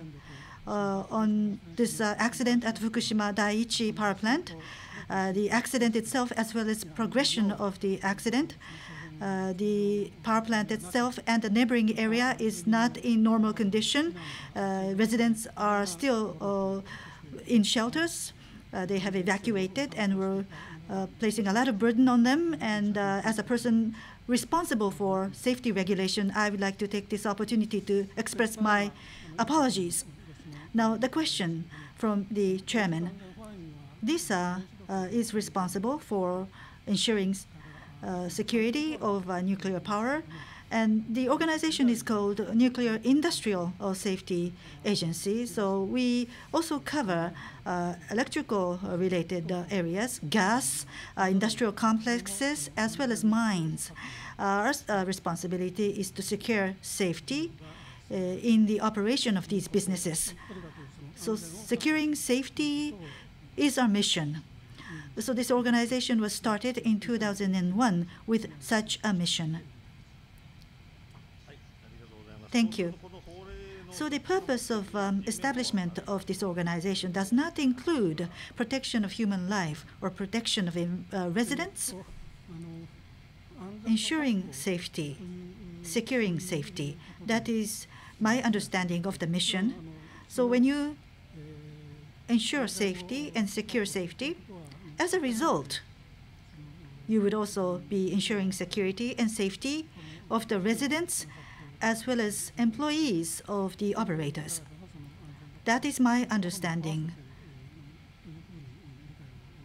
That is my understanding of the responsibility of the organization. So when something happens like this time, don't you talk about the impact on the neighboring residents? About this accident itself, there's the Nuclear Emergency Preparedness Special Measures Law and other laws in place. So all of them put together, on a comprehensive basis, we are talking about ensuring safety as well as minimization of damage and harm. Those are what we need to handle. That is my understanding. IAEA has the basic safety principles. And when they talk about safety and security, protection of people from radiation, not only limited to employees, that is discussed in the basic safety principles of IAEA. Don't you handle that that side as well? Well, including act on the regulation of nuclear source material, nuclear fuel material, and reactors. And special measures law, we try to secure safety of all of the aspects. Now, Mr. Terasaka, previously you were Deputy Director General, and when the seismic review guidelines were developed, you were Deputy Director General. So I am sure that you are very familiar with the mission of NISA. So based on that understanding, I would like to thank you for appearing in front of us, and we're very interested in hearing the views of the former Director General of NISA. First of all, response after the accident. You were Director General at the time of the accident. Mr. Nomura will ask the first question. My name is Nomura. I'm a member of this commission. I would like to ask a question about the handling of the matter after the accident. You talked about the general responsibility of NISA. NISA, based on Nuclear Emergency Preparedness Special Measures Law, nuclear emergency response headquarters would be established after the accident. And NISA serves as the secretariat of the headquarters. So the Secretary General of this secretariat was yourself, Mr. Terasaka, the head of NISA. Am I correct? Based on the Nuclear Emergency Preparedness Special Measures Law, when the Nuclear Emergency Response Headquarters was established, the Director General of NISA would become the head of the secretariat. That was my understanding of the arrangement. But this Nuclear Emergency Response Headquarters, this headquarters itself, in terms of the institution, this is an organization inside the Cabinet Office. And from relevant ministries and agencies, relevant people would be gathered to create this secretariat. The location of this secretariat is inside the building of NISA. We normally call this ERC inside NISA. This will become the secretariat of the headquarters. Many of the staff members of the secretariat are from NISA, but we also have participation from other government agencies and ministries to comprise this secretariat. Having said that, you are the Secretary General of the secretariat, obviously. Now, at the Nuclear Emergency Response Headquarters, minutes of the meetings had not been developed, and this is now the subject of a lot of criticism from the general public. Now, with respect to this Public Records Act, normally as the Secretary General of the Secretariat, don't you think that you were responsible for maintaining and developing the minutes? Don't you think you are responsible for this omission? NAIIC, or as the Secretary General of the Nuclear Emergency Response Headquarters, the fact that the minutes of the meetings were not developed at that time, I am very sorry and I would like to apologize. The minutes of the meetings and the summary of the meetings, there is a variety of forms of these records, but the minutes of the meetings themselves, they can only be created if steno records or voice records are available. That's the nature of the minutes of the meetings. And we did not create such records. That is true. And as for meeting summary, my understanding is that in the current structure, work is underway to develop such documents. So various records are being checked, and summary is now in the process of being developed. But in any case, the minutes were not created. And since I am Secretary General of the Secretariat, I feel responsible and I am sorry. In the past, there was a case where minutes were not created at a similar organization, but at least after the enactment of this Public Records Act, this is a legal requirement. So this fact that the minutes were not created is in violation of the law. Is that correct? After the enactment of Public Records Act, minutes of these meetings, like I said, they cannot be developed without steno records. And minutes not based on such records are not available, and I believe that this is a major problem. But summaries, well, for the initial period, even summary of the meetings are not available. But from midpoint onwards, some records are available, and currently examinations are underway. So does that mean that such documents are in place and available, or summaries or memos? Documents of such nature are somewhat available from midpoint onward. So minutes or meeting summaries are now currently being worked upon based on memory. So in the initial period, you are admitting that you were in violation of the law. But from early stage, memos are now available, and you are now able to develop minutes of the meetings based on such memos. Minutes of the meetings, you have to, if this is to be based on verbatim records of stenograph, then such records are not available. So I don't think minutes of the meetings could be created.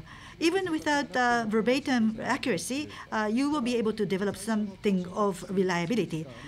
But initial few hours or initial few days, such minutes are not available, and you're asking that it be deemed justified. We were not able to create such documents. Understood. A separate matter, your role as the Director General of NISA. Mr. Terasaka, former Director General, you were inside the Prime Minister's office as the top official of the regulatory authority. You were staying in the Prime Minister's office, is that correct? No. Initially, on the 11th,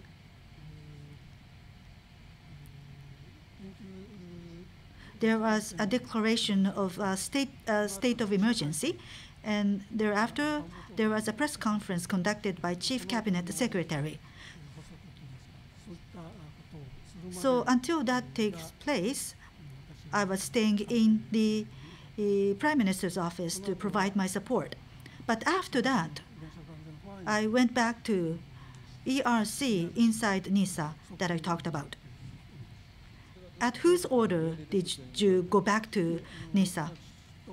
Well, actually, I consulted with the Deputy Director General of NISA, and we decided that I will go back to NISA and that Deputy Director General will stay in the Prime Minister's office.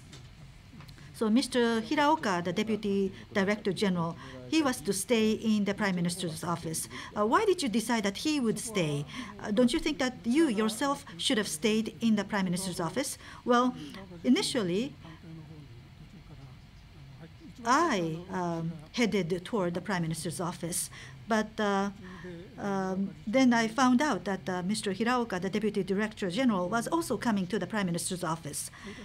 That means that neither me or the Deputy Director General would be in the building of NISA.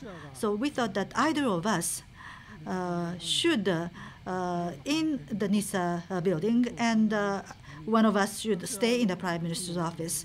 And since I am a non-technical person on the administrative side, I thought that when you have such a very major accident, I anticipated that the technical knowledge would become very important.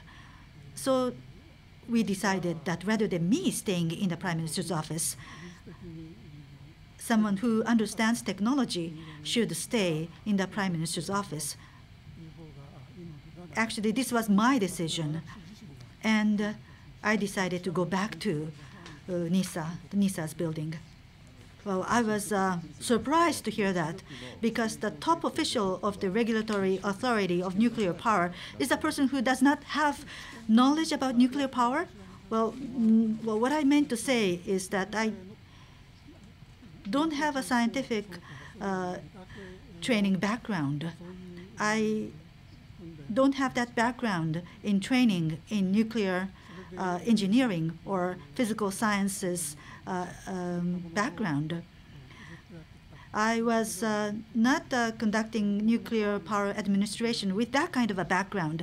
I have been an administrative person all along, and when I became Deputy Director General, that was the first time that I became in charge of nuclear safety administration. If that was the case, it might have been difficult to understand what was going on in the Prime Minister's office. Mr. Terasaka, did you know what was going on the 5th floor of the Prime Minister's office, as well as basement floor 2 or the mezzanine floor, on a real-time basis? Well, rather than on a real-time basis, because I wasn't actually monitoring the situation minute by minute, in the strict sense of the word, I wasn't able to know what was happening on a real-time basis.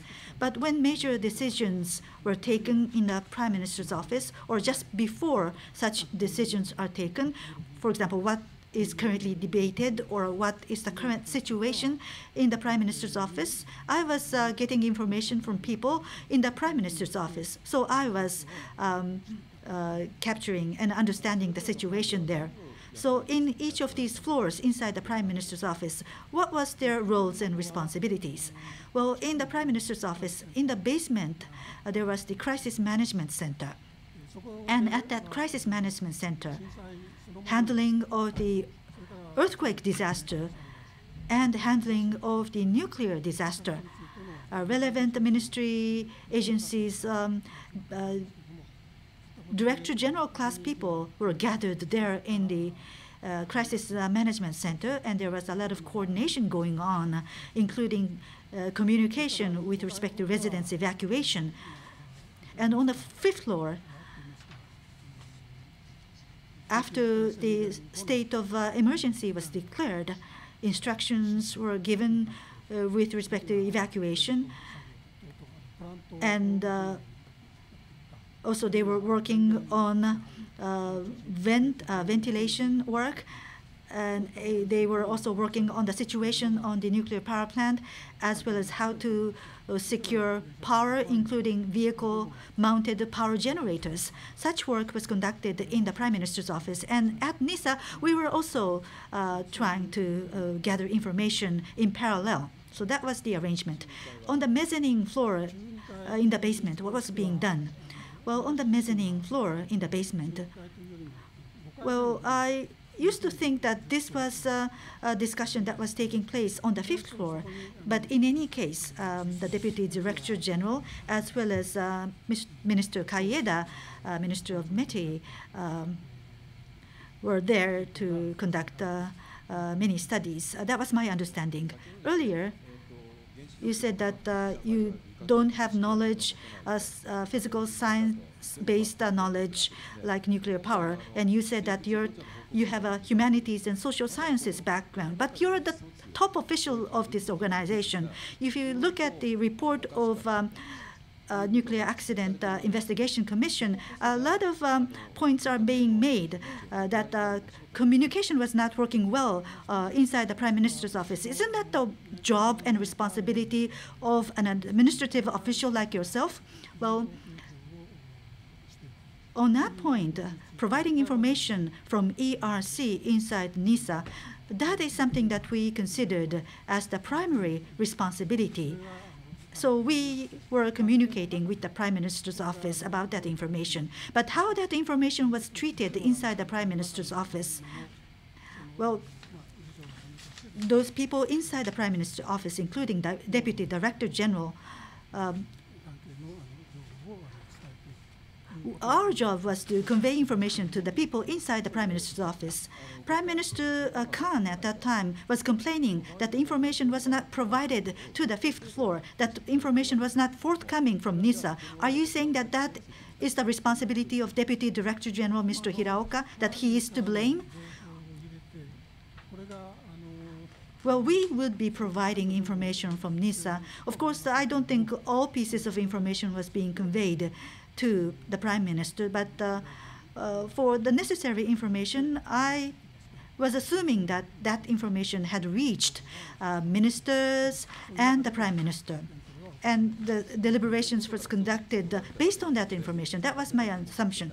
You believed so from the outside, but in actuality, such information was not delivered to the Prime Minister. And you did not check that the information reached the Prime Minister. Don't you think that that was your responsibility? I was assuming that the information was being conveyed. And I have to admit that I didn't do a sufficient job of checking and making sure that the information had reached those officials. But as for the information that was required, and when required, we were producing that information, and we assumed that that information reached the people who needed that information. And there were also people from TEPCO inside the Prime Minister's office, and information was provided from that route as well, from that channel as well. That was my understanding. So, as Director General of NISA, when requested from the Prime Minister, I believe that you were responsible and your role was to provide advice to the Prime Minister when you were requested. Am I correct that that was your role? To what extent I served as useful, that is a separate matter. But there was a lot of requests for technical information, technical advice. So in what fashion specific advice and proposals were presented to the Prime Minister? Now, looking back in hindsight, I really cannot be so confident. But if I had stayed in that Prime Minister's office, then my role would have been to provide such advice. But since you left the Prime Minister's office, you were not able to fulfill that responsibility. Is that correct? I myself was not inside the Prime Minister's office for some time. So in the sense that you are saying, I was not able to develop a relationship with the Prime Minister for some time. The situation of the reactor core of Unit Number 1, how did you understand the situation to be, Mr. Terasaka? As for Unit Number 1, there was this emergency condenser in Unit Number 1, and this is something that operates even without power. For a certain period of time, this emergency condenser was expected to operate without power for some time. That was my understanding.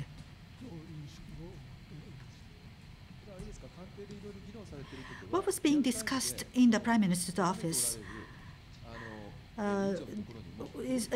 Did that information get to you on a real-time basis when you were outside of the Prime Minister's office? For example, was there something like a video conferencing system so that you could participate in that discussion? And when you were requested to express your views, were you able to speak to the Prime Minister and offer your opinion as expected in the law, by the law? Or were you in a remote location in a normal government office? And when information reaches you, there is some time lag. And knowing that time lag, you were still operating from a remote location. The latter is true. We get information from TEPCO as well as from the local offsite center. And as we obtained such information, we relayed that information to the Prime Minister's office. You earlier said that if you had stayed in the Prime Minister's office, you might have been able to fulfill your responsibility. So the fact that you left the Prime Minister's office is tantamount to you being derelict in terms of your responsibility. Well, as I have said, the location of the Secretariat is inside NISA building. So I just went back to the location of the Secretariat's office. Well, I think you're fundamentally wrong. Even the law says that the Secretariat is to be inside the NISA. It doesn't have to be physically inside that building. And since you're the Director General of NISA, going back, it doesn't mean that you have to go back physically inside that building. Well, my understanding is that I went back to the Secretariat, not to the building itself. I went back to the Secretariat. Okay. Now, some follow-up question. Mr. Sakurai. My name is Sakurai. We had Mr. Nomura asking questions about communication and the matter of evacuation and the issue of vent. When such decisions were taken in the Prime Minister's office, you were at ERC, but you explained that the information was being conveyed to you and you provided appropriate advice. Now, there's a number of patterns. For example, decision on evacuation zones, 3 kilometers, 10 kilometers, and 20 kilometers. When such zones were determined, of course, you did not make such decisions, but when such decisions were taken in the Prime Minister's office, how did you understand the basis of such decisions to be, as in the capacity of a Secretary General or Director General? How did you understand the basis to be for such decisions? Well, as for decisions on evacuation zones after that accident, how to approach evacuation, well, there was this discussion going on. And soon after the initial discussion, 3-kilometer evacuation, and then indoor standby for people living in the 10-kilometer radius. So such instructions were released, and we were informed of that decision. So in response to such instructions, we communicated with the people on the ground locally. We conveyed such evacuation instructions to people in the local area. At the Secretariat inside NISA, as to whether evacuation within 3-kilometer radius or 10-kilometer radius, because we were not able to have sufficient time to finalize our discussion. Before we came to a decision, such instructions were made. What about when decision on 10 kilometers were taken? It's the same. So these decisions were not taken with your input. This was as if it was a top-down decision, and you were notified of the decision afterwards. Is that the case? Yes, that's true, as I said. But when the discussions were taking place inside the Prime Minister's office, there were people from NISA involved in the discussions. So this doesn't mean that we were completely out of the loop. These decisions were taken completely out of our knowledge. That's not the case. Not yourself, but the Deputy Director General was inside the Prime Minister's office. Without data, even if consulted, this Deputy Director General would not be able to give his opinion and make his input. So how did this Deputy Director General get involved in this decision-making? On what basis? What was the material that was used for this Director General to give his input? My understanding is that normally we conduct disaster drills, and we would set evacuation zones of about 2 kilometers or 3 kilometers and conduct drills, and the maximum would be 10 kilometers. So when you have no sufficient data available, and if you were asked to make the evacuation without sufficient data, initially 3 kilometers was chosen, and that instruction was given. That was my understanding.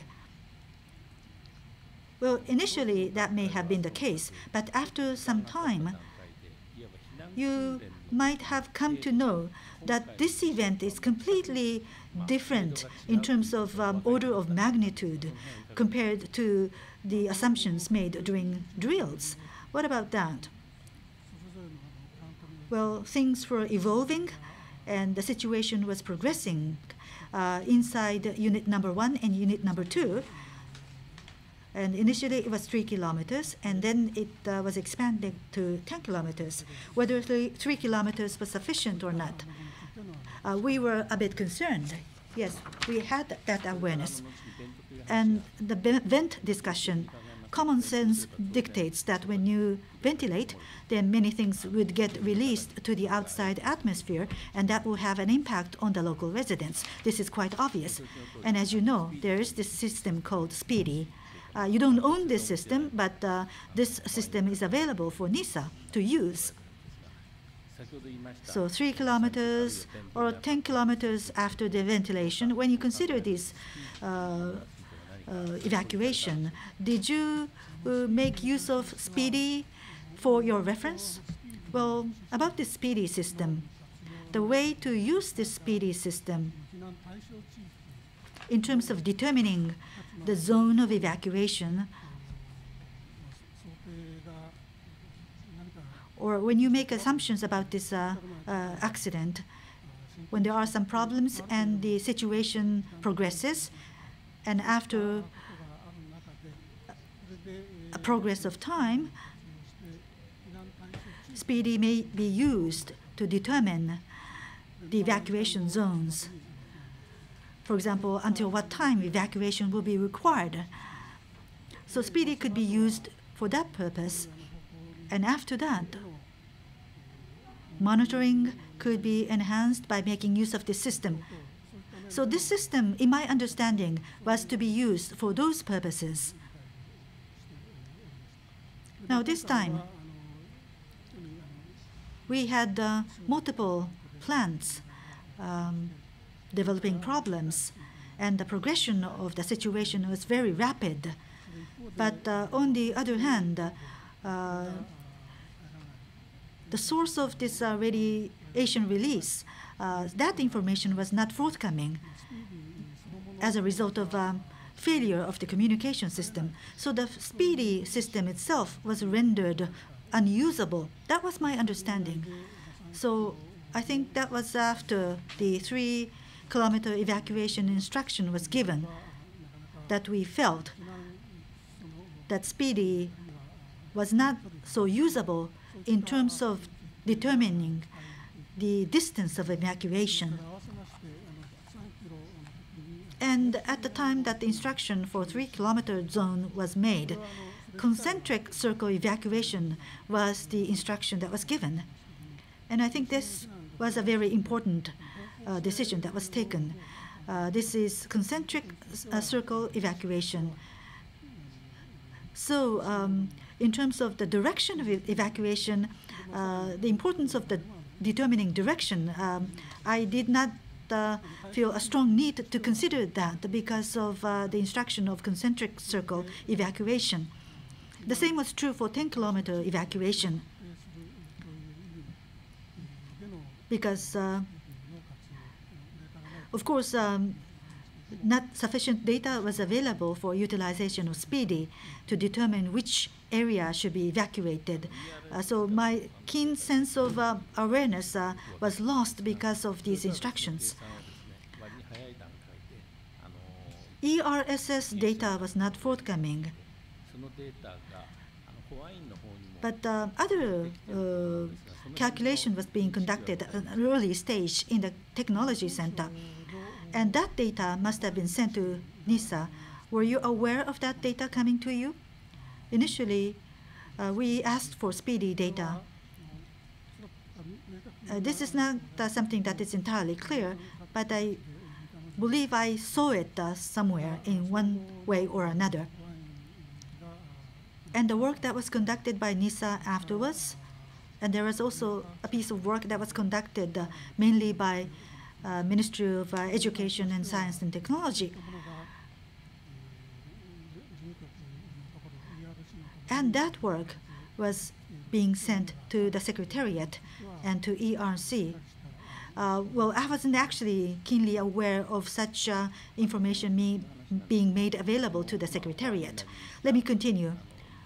The SPEEDY data that came to NISA, whether that data was sent to the Prime Minister's office in the basement office, did you know that that was sent to the Prime Minister's office? Did you conduct sharing of information? The initial 2 rounds of work that we did, I was able to confirm that that information was actually sent to the Prime Minister's office. That data or that chart, do you know how it was handled? To what extent that was communicated? Are you aware?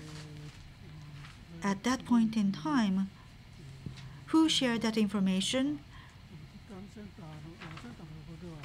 Well, I believed that that information was shared in the Crisis Management Center, but whether it was sent to the 5th floor in the form of paper or just a briefing was provided to the 5th floor, according to what I have been told, it seems that the people who were involved on the 5th floor do not have the awareness that they have been presented paper. So maybe it was not the case that the papers were distributed for the purposes of information sharing. Well, I think you have 2 hats you're wearing. That is Director General of NISA as well as Secretary General of this headquarters. Making sure that this information reached the other party to check whether that actually was communicated to the other side, or you were not aware of whether the information actually reached the other side. Well, the latter is true, which means that what we sent to the Prime Minister's office, we just assumed that the information was being shared by the people involved. But as I have said, in the initial 2 cases, I really do not have a clear recollection of seeing that chart myself. I don't have a clear memory of seeing that chart myself.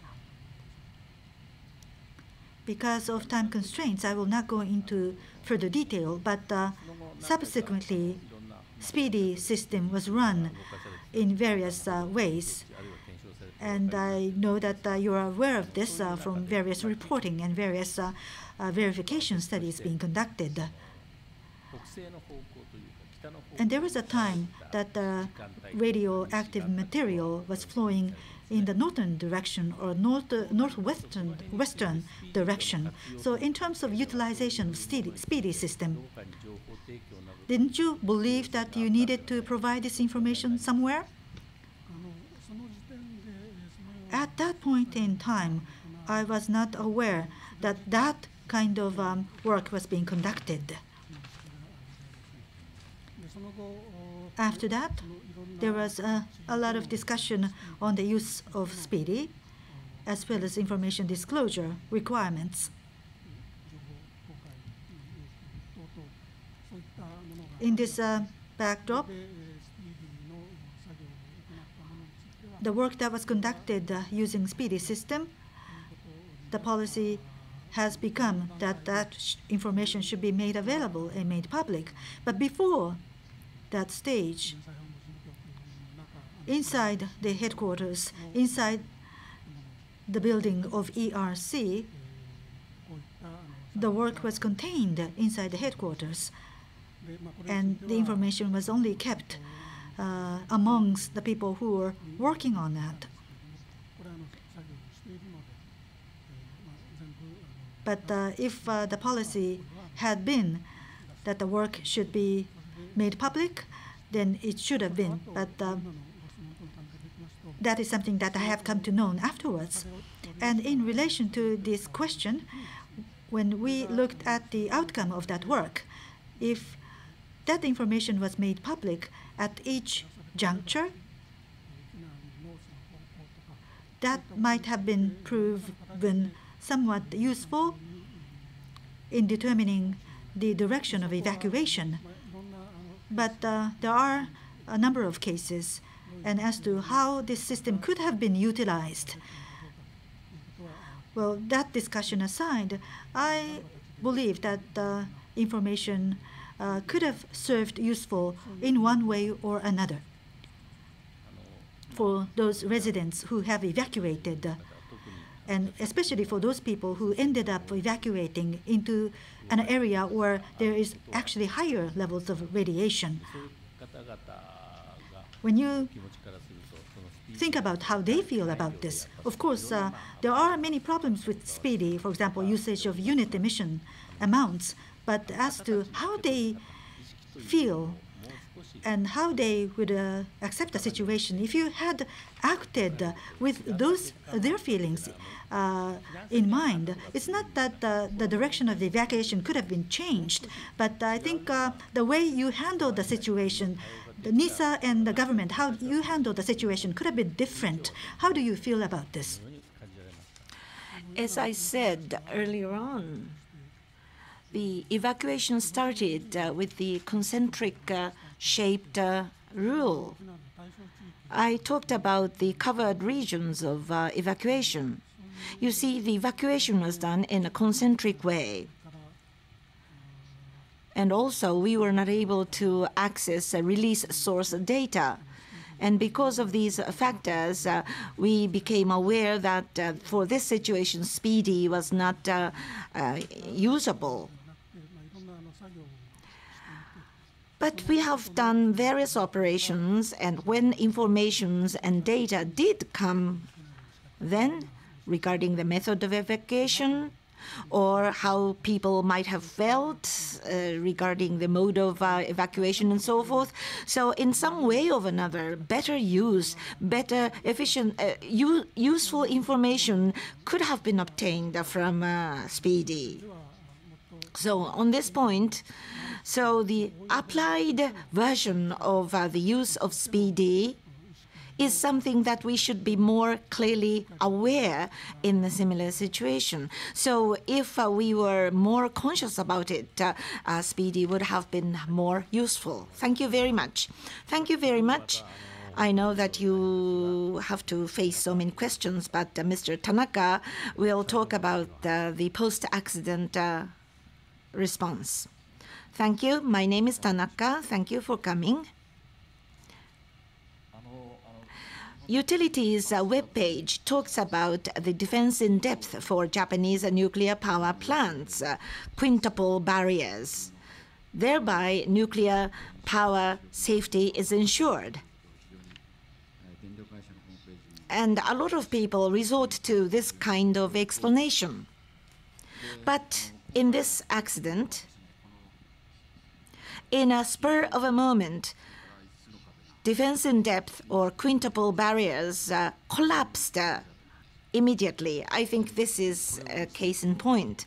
At that time, you experienced the whole situation as the leader of an organization involved with the safety regulation of nuclear power.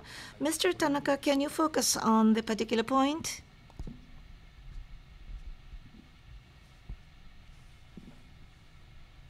Sorry. As the leader of the safety regulatory organization, you went through all these experiences. What is your impression? What is your take from your experience?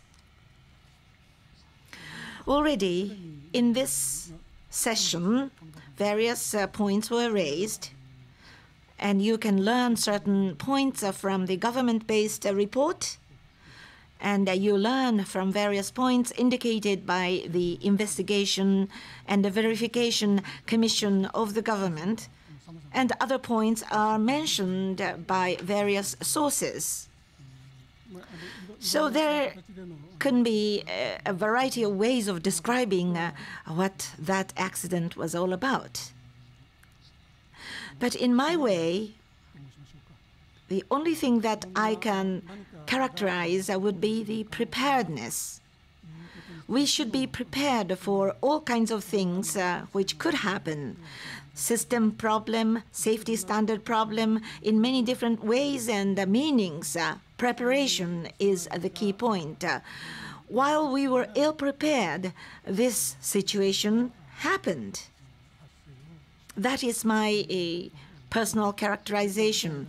After the accident, regarding how response measures were taken, there were many areas where preparation was lacking. Because of this situation, the progress of the situation could have been controlled in earlier stage. So if we were better prepared, maybe we were able to control the progress of the situation.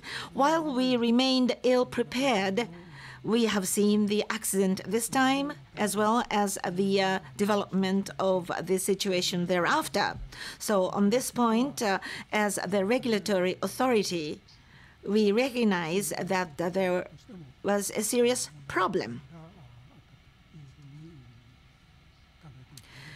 Now, concretely, you talked about preparation. So are you talking about the measures for severe accidents? Yes, in the broad sense of the word, yes, I talk about the countermeasures against the severe accidents. But to begin with, we should try to prevent the occurrence of the situation. That is the best. If we can prevent the occurrence of the situation, that's the best. So that's one point. And suppose that even a situation could happen like the ones we experienced this time, we can minimize the extent of the phenomenon. So in that sense, I would refer to the severe accident measures. So as others were discussing in this meeting, entire regime, system-related topics, or the training, disaster prevention training activities, and there are so many things involved. So what I mean is not only limited to simple severe accident countermeasures. You have been talking about defense in depth. So depth was lacking. Is that your recognition? When I talk about severe accident countermeasures, for example, voluntary measures are taken by the operators, not as statutory requirements, some of them, and we can question whether that substance was adequate. So system-wise, the situation remained as we saw before Fukushima. I may repeat my question. So there was a vulnerability. Is that your opinion? Quintuple barriers or defense in depth or diverse protection or redundant protection? So it was vulnerable? There was vulnerability? Is it fair to say that? Consequently, for example, in terms of the severe accident countermeasures, it's the voluntary measures. But the power accommodation, is it possible to be implemented in a short span of time? You see, the utilities did not presuppose the station blackout, which would continue for some time. Furthermore, the plural number of plants within the premise of this same power station would be damaged simultaneously, thus going into a very dire situation. It was not anticipated. It was not expected. So in those areas, there was ill preparation, short supply. you are suggesting stress test. Are you proposing, Mr. Terasaka, are you personally suggesting stress test? It's not my personal proposal. I think from the Nuclear Safety Commission, if I remember correctly, NSC brought about the topic of the need to study such thing as stress tests. That is my understanding. But while you were the Director General of NISA, topic of stress test came about. The topic of stress test came about at the end of June or July. Yes, I was the Director General. Yes. Then stress test, would it be directly connected with what you said, preparedness or the severe accident countermeasures? Is it directly related? In my understanding of stress test, quite aside from Fukushima issue, it is related with the philosophy of how to go about the safety measures of other nuclear power plants. It's a basic thinking about the safety countermeasures. So, since the occurrence of the accident, that was the thinking. And with respect to this point, at the end of March, as an emergency safety countermeasures, the study was instructed by us regarding other power plants, other utilities. And probably in May or June, if I remember correctly, severe accident measures, again, we issued instruction from NISA. So the utilities and operators promoted and progressed their study regarding the contents, and that was evaluated by us. So it is the efforts for strengthening the current system. So we live in the current structure, and we wanted to strengthen the current structure. So from a different angle, bearing in mind that this accident happened, what kind of safety confirmation would be possible? What kind of safety assessment is possible? So regarding these topics, maybe different ways of study and review would be possible. I think that was how ideas progressed, as I remember. So in the process of this discussion, stress test came up. I think Europe introduced stress tests. So something called the stress test could be introduced into Japan this time, thereby mainly not about Fukushima, but about other power plants. We can come up with the better safety countermeasures. In that process, I think stress test came about. Now then, we are paying attention to earthquake or tsunami. I think we are very much concentrated on earthquakes and tsunami. Are we going to continue this mode of thinking, or are we shifting to operational problems or aging or obsolescence of the power plants? Are you going to review these problems as well? I think I was in charge of making the mechanism of stress test. To that point, I think I was in charge of making the mechanism of stress test. In that process, the problem of aging of the reactor or the stress test evaluation centered around the tsunami and earthquakes. So I think these were the points. I think aging was included, if I remember correctly, but sorry, I don't have any definitive memory regarding the overall structure. Is that right? Well, I have a further point about stress test. For example, regarding Fukushima Daiichi nuclear power plant, stress test was not conducted. But if stress test were implemented 1 year before, do you think this kind of accident could have been prevented? You mean the implementation of stress tests before the accident? Yes, if you do the stress test, then a tragic accident like March 11 could be preventable. Is that the kind of stress test that you are doing? Honestly speaking, I don't know what kind of evaluation that I can come up with. What kind of stress tests we do, and then against that, what kind of countermeasures we can come up with. The countermeasures were in time. So to that question, I don't think I can give any evaluation. Well, changing the gear, reading the interim report of the accident investigation by the government, they point out the concentration of knowledge and challenges existing in the actual field of power plants concerned with the nuclear safety. So NISA, the regulatory organization, find it very difficult to maintain and the safety insurance at the high level. They are very categorical about that. You don't want this kind of statement. This is an unwelcome remark. In a nutshell, the utilities and manufacturers have a better safety ability rather than regulatory authorities regarding a nuclear power generation. That's what is written in the interim report. I think if this was true, this is indeed very serious. That's why the utilities may hide the troubles. That is a possibility. So, Mr. Director General, when you are the Director General, did you sense that something like that might have happened? NISA was created in 2001. Since then, we tried to nurture human resources. We wanted to do the capacity building, which was regarded very important in our mind. And for the last 10 years or so, we've been working on that, aside from the question of what we did was adequate and sufficient. So that was the case. So to begin with, former Natural Resources and Energy Agency and other related administrative organizations had certain level of knowledge.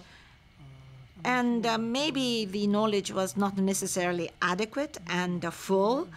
Bearing in mind that kind of assessment from its initial start of the operation, we had mid-career hire regarding the people in NISA, so that we hire technically very able people, mid-career hire. So we were very positively promoting the mid-career hire of highly technical people.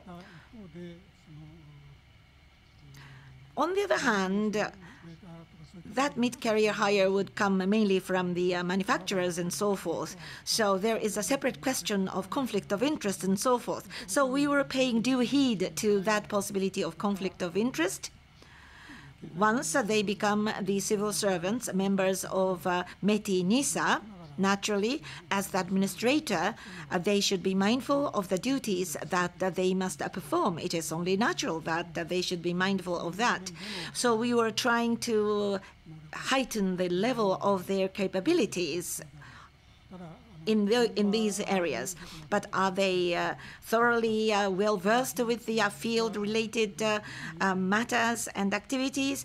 To what extent that they are experienced in technologies, how well they are able to cope with the emergency like this time, and when situations happen simultaneously in many different places, what kind of command and control they could do, instruction or advice that they could do.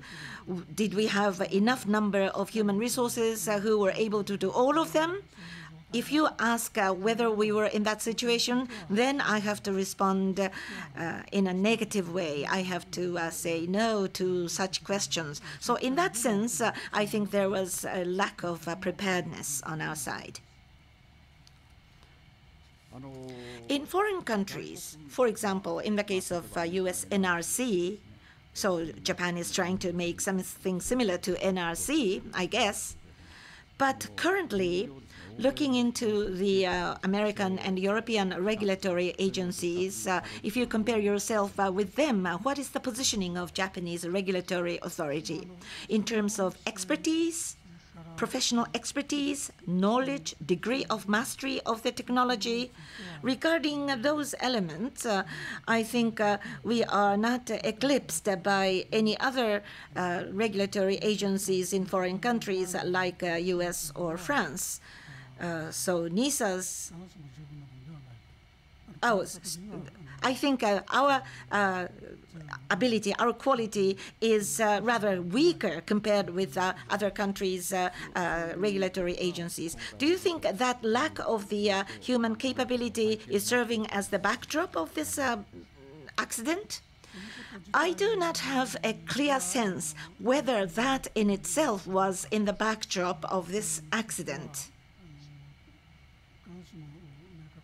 I don't necessarily have a clear sense, but if what you say is in the broad sense that our people were not confident in judging and refuting whatever the utilities may say with solid technical knowledge, and that this kind of process was not implemented thoroughly and completely, if what you say is that, the lack of the ability and so forth, if that was what you're saying, probably one could say that it may have served as a part of the backdrop. If that was the case, there are many events organized like a public hearing and so forth. In the final analysis, the issues would be raised. In the final analysis, the issues would be received by NAIIC. With your own thinking, you will judge whether this is safe or this is not safe. Don't you find any problem there? Exactly, that is the case. So in hearing sessions, we listen to the views of the experts. So we want to fortify, we want to strengthen the lacking quality that we have. That is what we did in the past as well. So in that sense, I have explained so much. The NAIIC's capability, it is not the NAIIC's capability alone. If NAIIC's capability alone is judged, maybe it is somewhat eclipsed. But what I mentioned, the paragraphs indicated in the interim report, the knowledgeable people exist in the field, but looking at the members of the hearing, the people coming from the field are very small in number, so maybe we are doing business as usual. Well, in the interest of time, I will not say more than this. Another point, from units 1 through 4 of Fukushima nuclear power plants, I would like to go back to that. They resort to old technical standard, old manufacturing technology and design technology. Viewing from this point in time, it is old. In terms of quality control, probably the level is extremely low compared with the current quality control. So viewing from the current level of knowledge, I believe that all the nuclear power plants have flaws and defects. So I'm very much concerned about that. I think it was in 1966 the design for unit number 1 began and the manufacturing was done. In around 1972 to 1973, unit 4 was designed. So these reactors have more than 40 years of age, or near 40 years of age. Because they're old and aged, accident may happen. So soundness or the basic resilience is some word used. Don't you think it is relevant? As an awareness of an issue, while I was the Director General, I shared that kind of perception.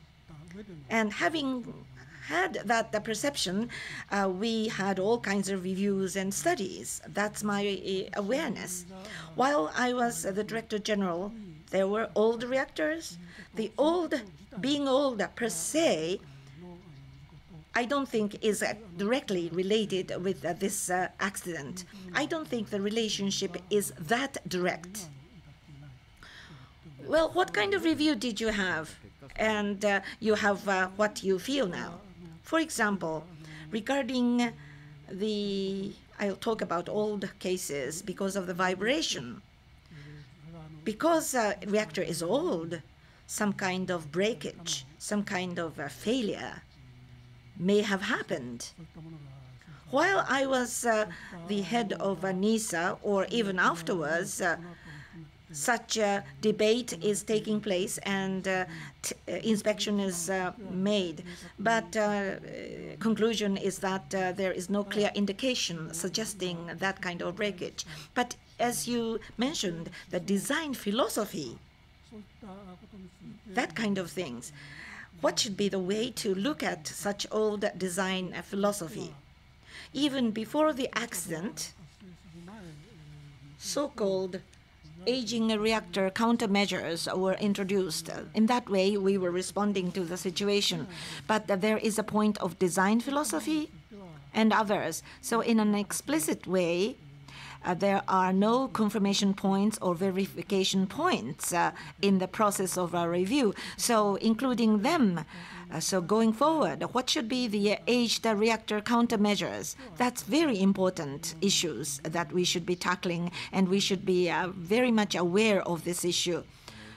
Aged reactors, cracks were existing or not existing. Of course, you cannot categorically affirm in either case. What do you think about that?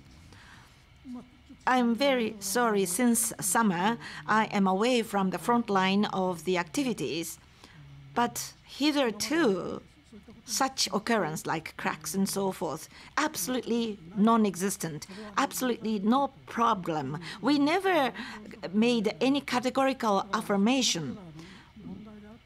We have not obtained the confirmation whether there was a problem. There is no way of confirming, including that possibility. My last point. Immediately after the accident, for instance, from the United States, like March 11th or 12th, was there a talk about offering assistance from the United States? For example, the manufacturers, did they offer any assistance? I myself am not aware of that offer. Is that so? Why I am disturbed about this is that what is the reaction of the United States about a stress test after March 11? What is the reaction of the U.S.? Japan has been always following American type, the former notification 501 or maintenance standard. Everything was based upon the American rules, but all of a sudden, European method is going to be incorporated with the stress test. This is the lack of consistency in terms of philosophy, or reversely put, is U.S. doing a stress test after Fukushima? Sorry, I don't have a very clear memory. In some form, whether it's the same or different, aside from that, and some kind of stress test-like thing is something that U.S. may have begun discussing. Sorry if I'm wrong, sorry. Thank you very much. Or is your question through? Oshima speaking. Relating to the questions by Mr. Tanaka, I would like to raise one point by way of supplementing Mr. Tanaka's question. Director General, you said that your reflection was that you were ill-prepared against severe accidents or accidents beyond anticipation.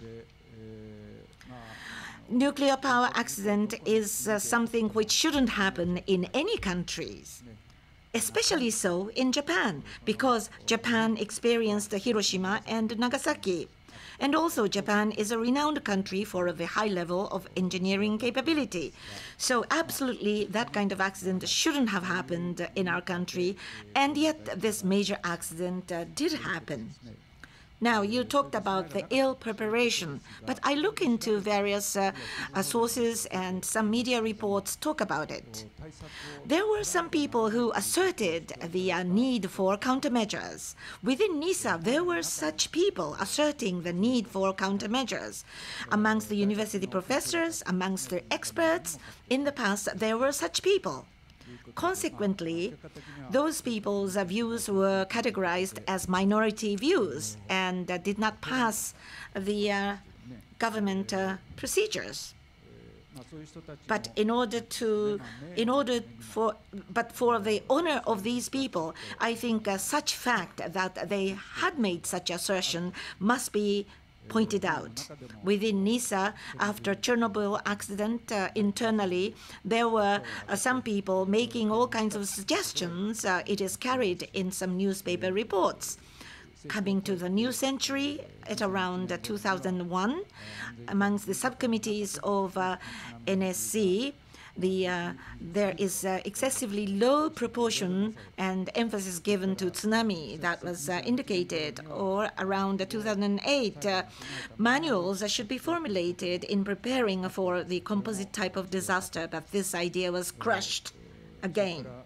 Within the Diet, after the Indian Ocean tsunami of 2004, at the Budget Committee of the lower house, an issue was raised regarding the danger of the cooling function loss. There was discussion.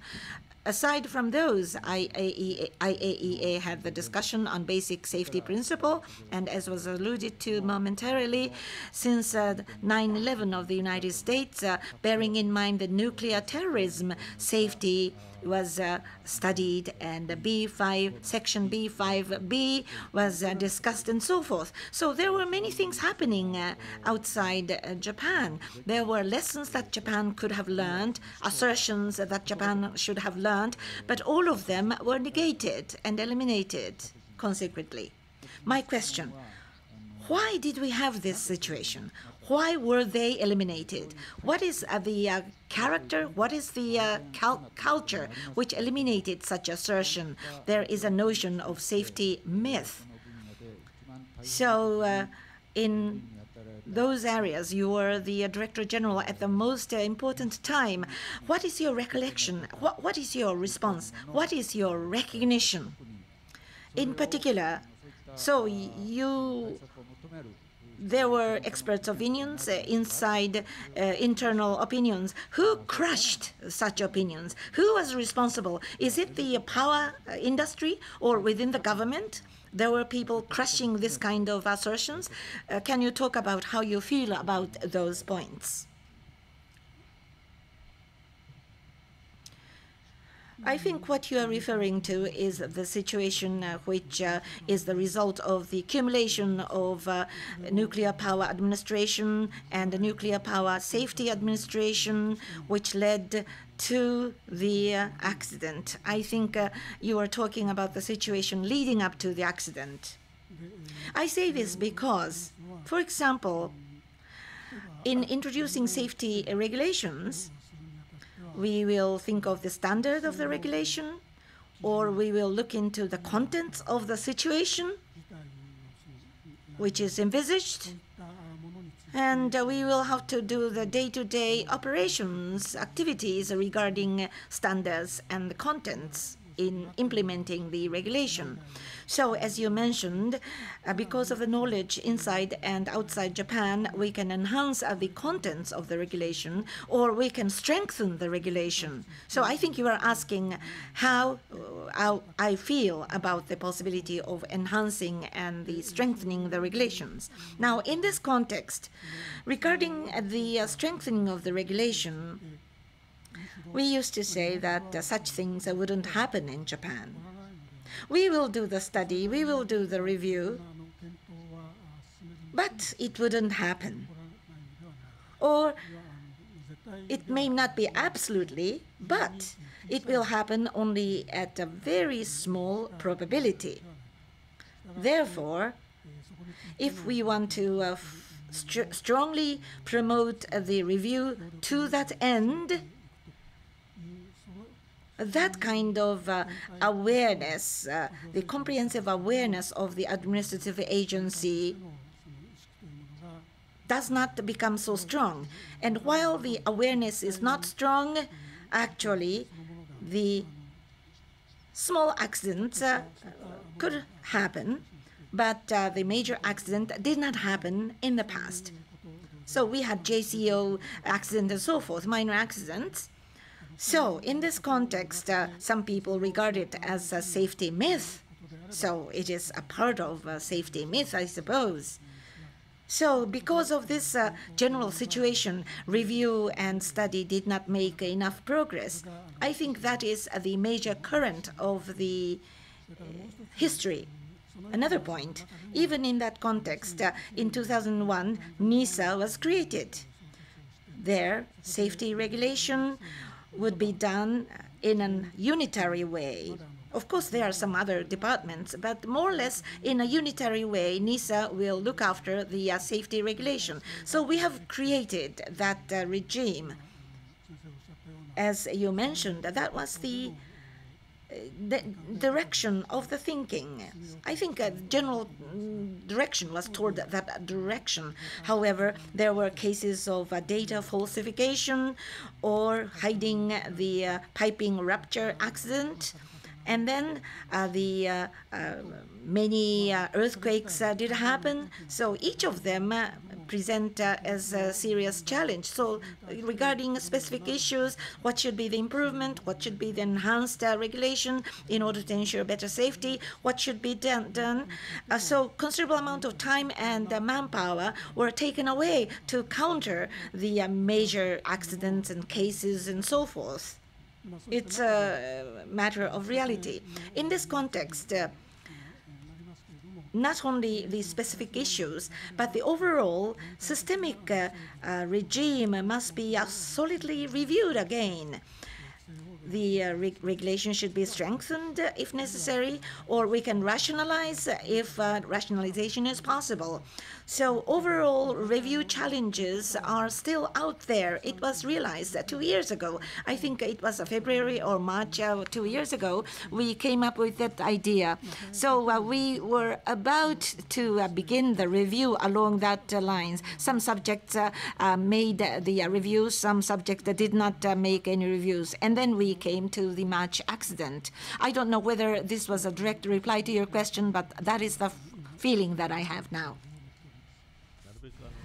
Time is starting to run out, so I will be brief. Next, Ms. Sakiyama. Sorry. Now, about this stress test of Oi nuclear power plant. You said that you feel you should have done better. But as you look at the way that discussions are being conducted on this stress test, as I view it on TV, it is conducted in a business as usual fashion. My impression is that critical views have not been heard. And I know that you have already stepped down from your position, but what are your thoughts about that? I am no longer involved in that discussion, so I'm not directly in touch with that. So as to how that is being managed, I'm afraid I would like to refrain from making any comments. Not much time is left. My name is Yokoyama.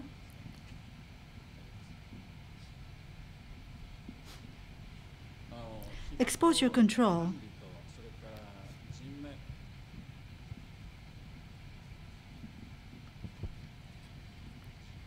My question is about exposure control and protection of human life.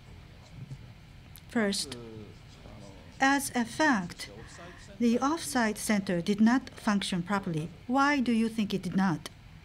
This off-site center had a number of challenges.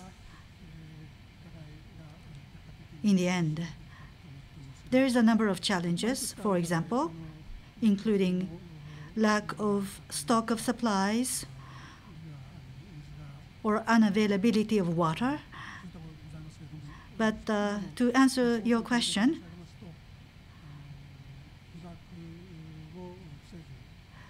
the filter to prevent the exposure, such supplies were not sufficient.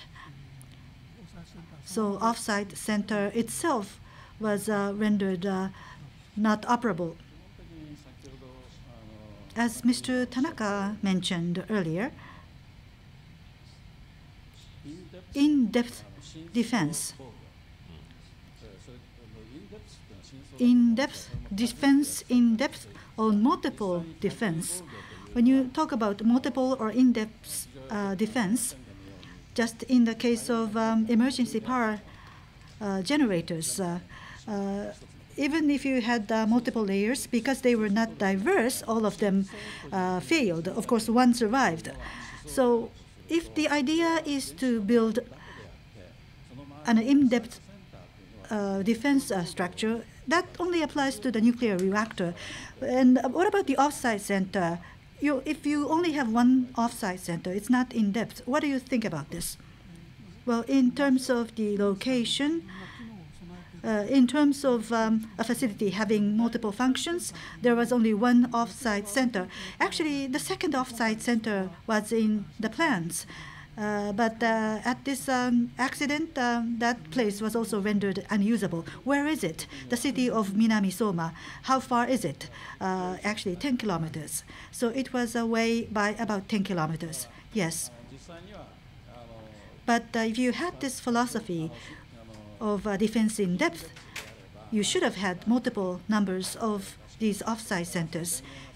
And you also had to make sure that you would not lose power. But you said that the center was rendered unusable. But there were plans to make such preparations. I don't think we had sufficient preparations. Okay. Now, after the accident, after being consulted by TEPCO, the exposure limit was raised from 100 millisieverts to 250 millisieverts for radiation workers, for workers on the site. Maybe there was some basis for doing that, but when you loosen controls on the one hand, you normally tighten the other part to try to control the entire exposure level. Now, what was the decision that you made, and what kind of advice did you give from NISA? Well, loosening on the one hand and tightening on the other, I don't think we have tightened the controls, because our fear was that the work would not be carried out. We wanted to avoid that situation.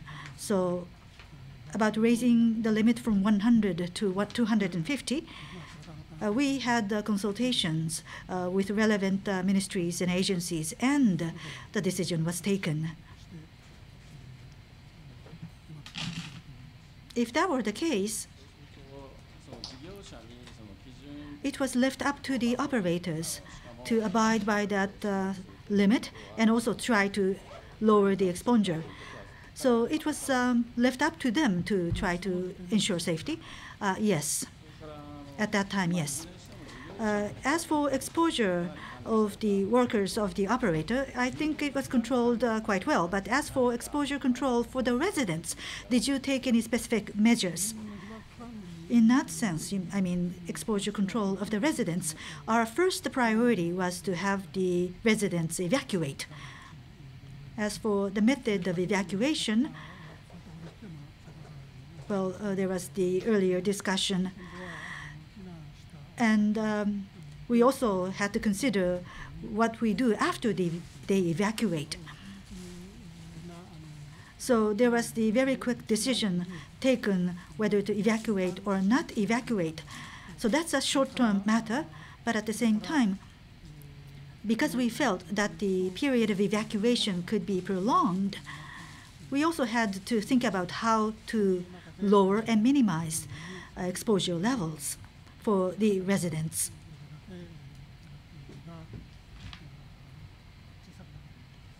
So we had conducted such studies. So the result of that study, where did the result of the study go to? Well, the result of the study, well, actually the study had started, I think it was on the 15th or the 16th. What we did is that we worked backwards. What is likely to be the cumulative exposure levels? Because there was the issue of monitoring data that we were seeing that in certain areas, the radiation levels were measured to be going up. So that is when the studies had started. This study was conducted at NISA, or rather than NISA, it was Nuclear Safety Commission and the Ministry of Education, Science and Technology who played a central role. Did NISA play any role in this? Well, at NISA, we would check that information, and of course we are responsible for relaying that information. But I don't recall getting involved positively in that work itself. Well, this is related to the earlier question by Mr. Oshima. Various views were presented, various proposals were made, but people had the assumptions that these events would not happen in Japan. But the technology must have been evolving over this 40-year period. So in that period, even if you might not end up using that information, I believe that information collection must have been done and a certain level of research must have been conducted. Did you have such a structure to gather information and conduct the studies? Well, gathering information, for example, standards and technical information, problem information, such information was being gathered by JNES, or Japan Nuclear Energy Safety Organization.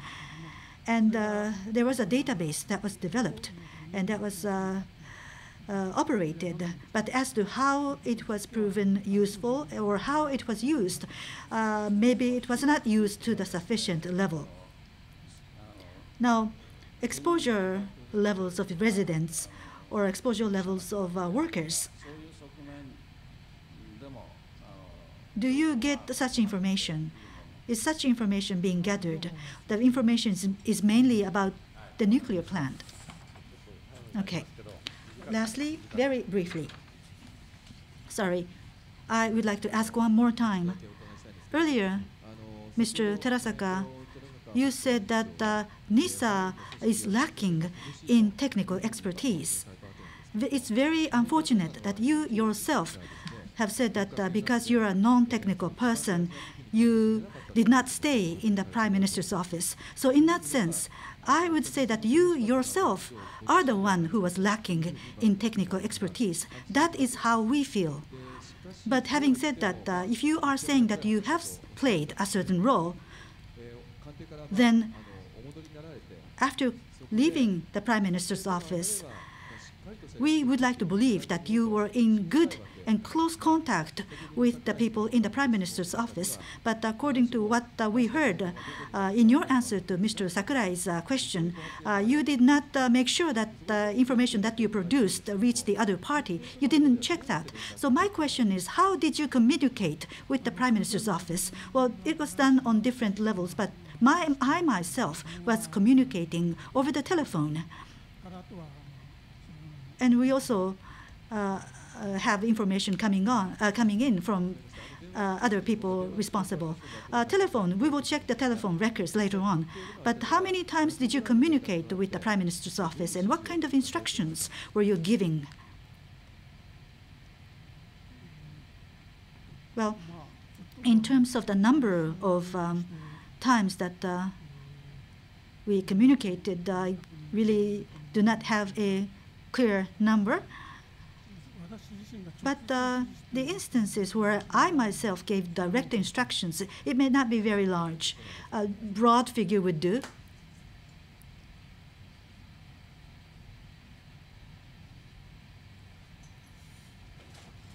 Several times, I would suppose. Less than 10?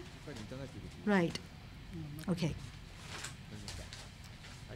Unfortunately, we're running out of time. What our people are saying is that, yes, we do know that this was a very big difficulty for you, and you had a very difficult time.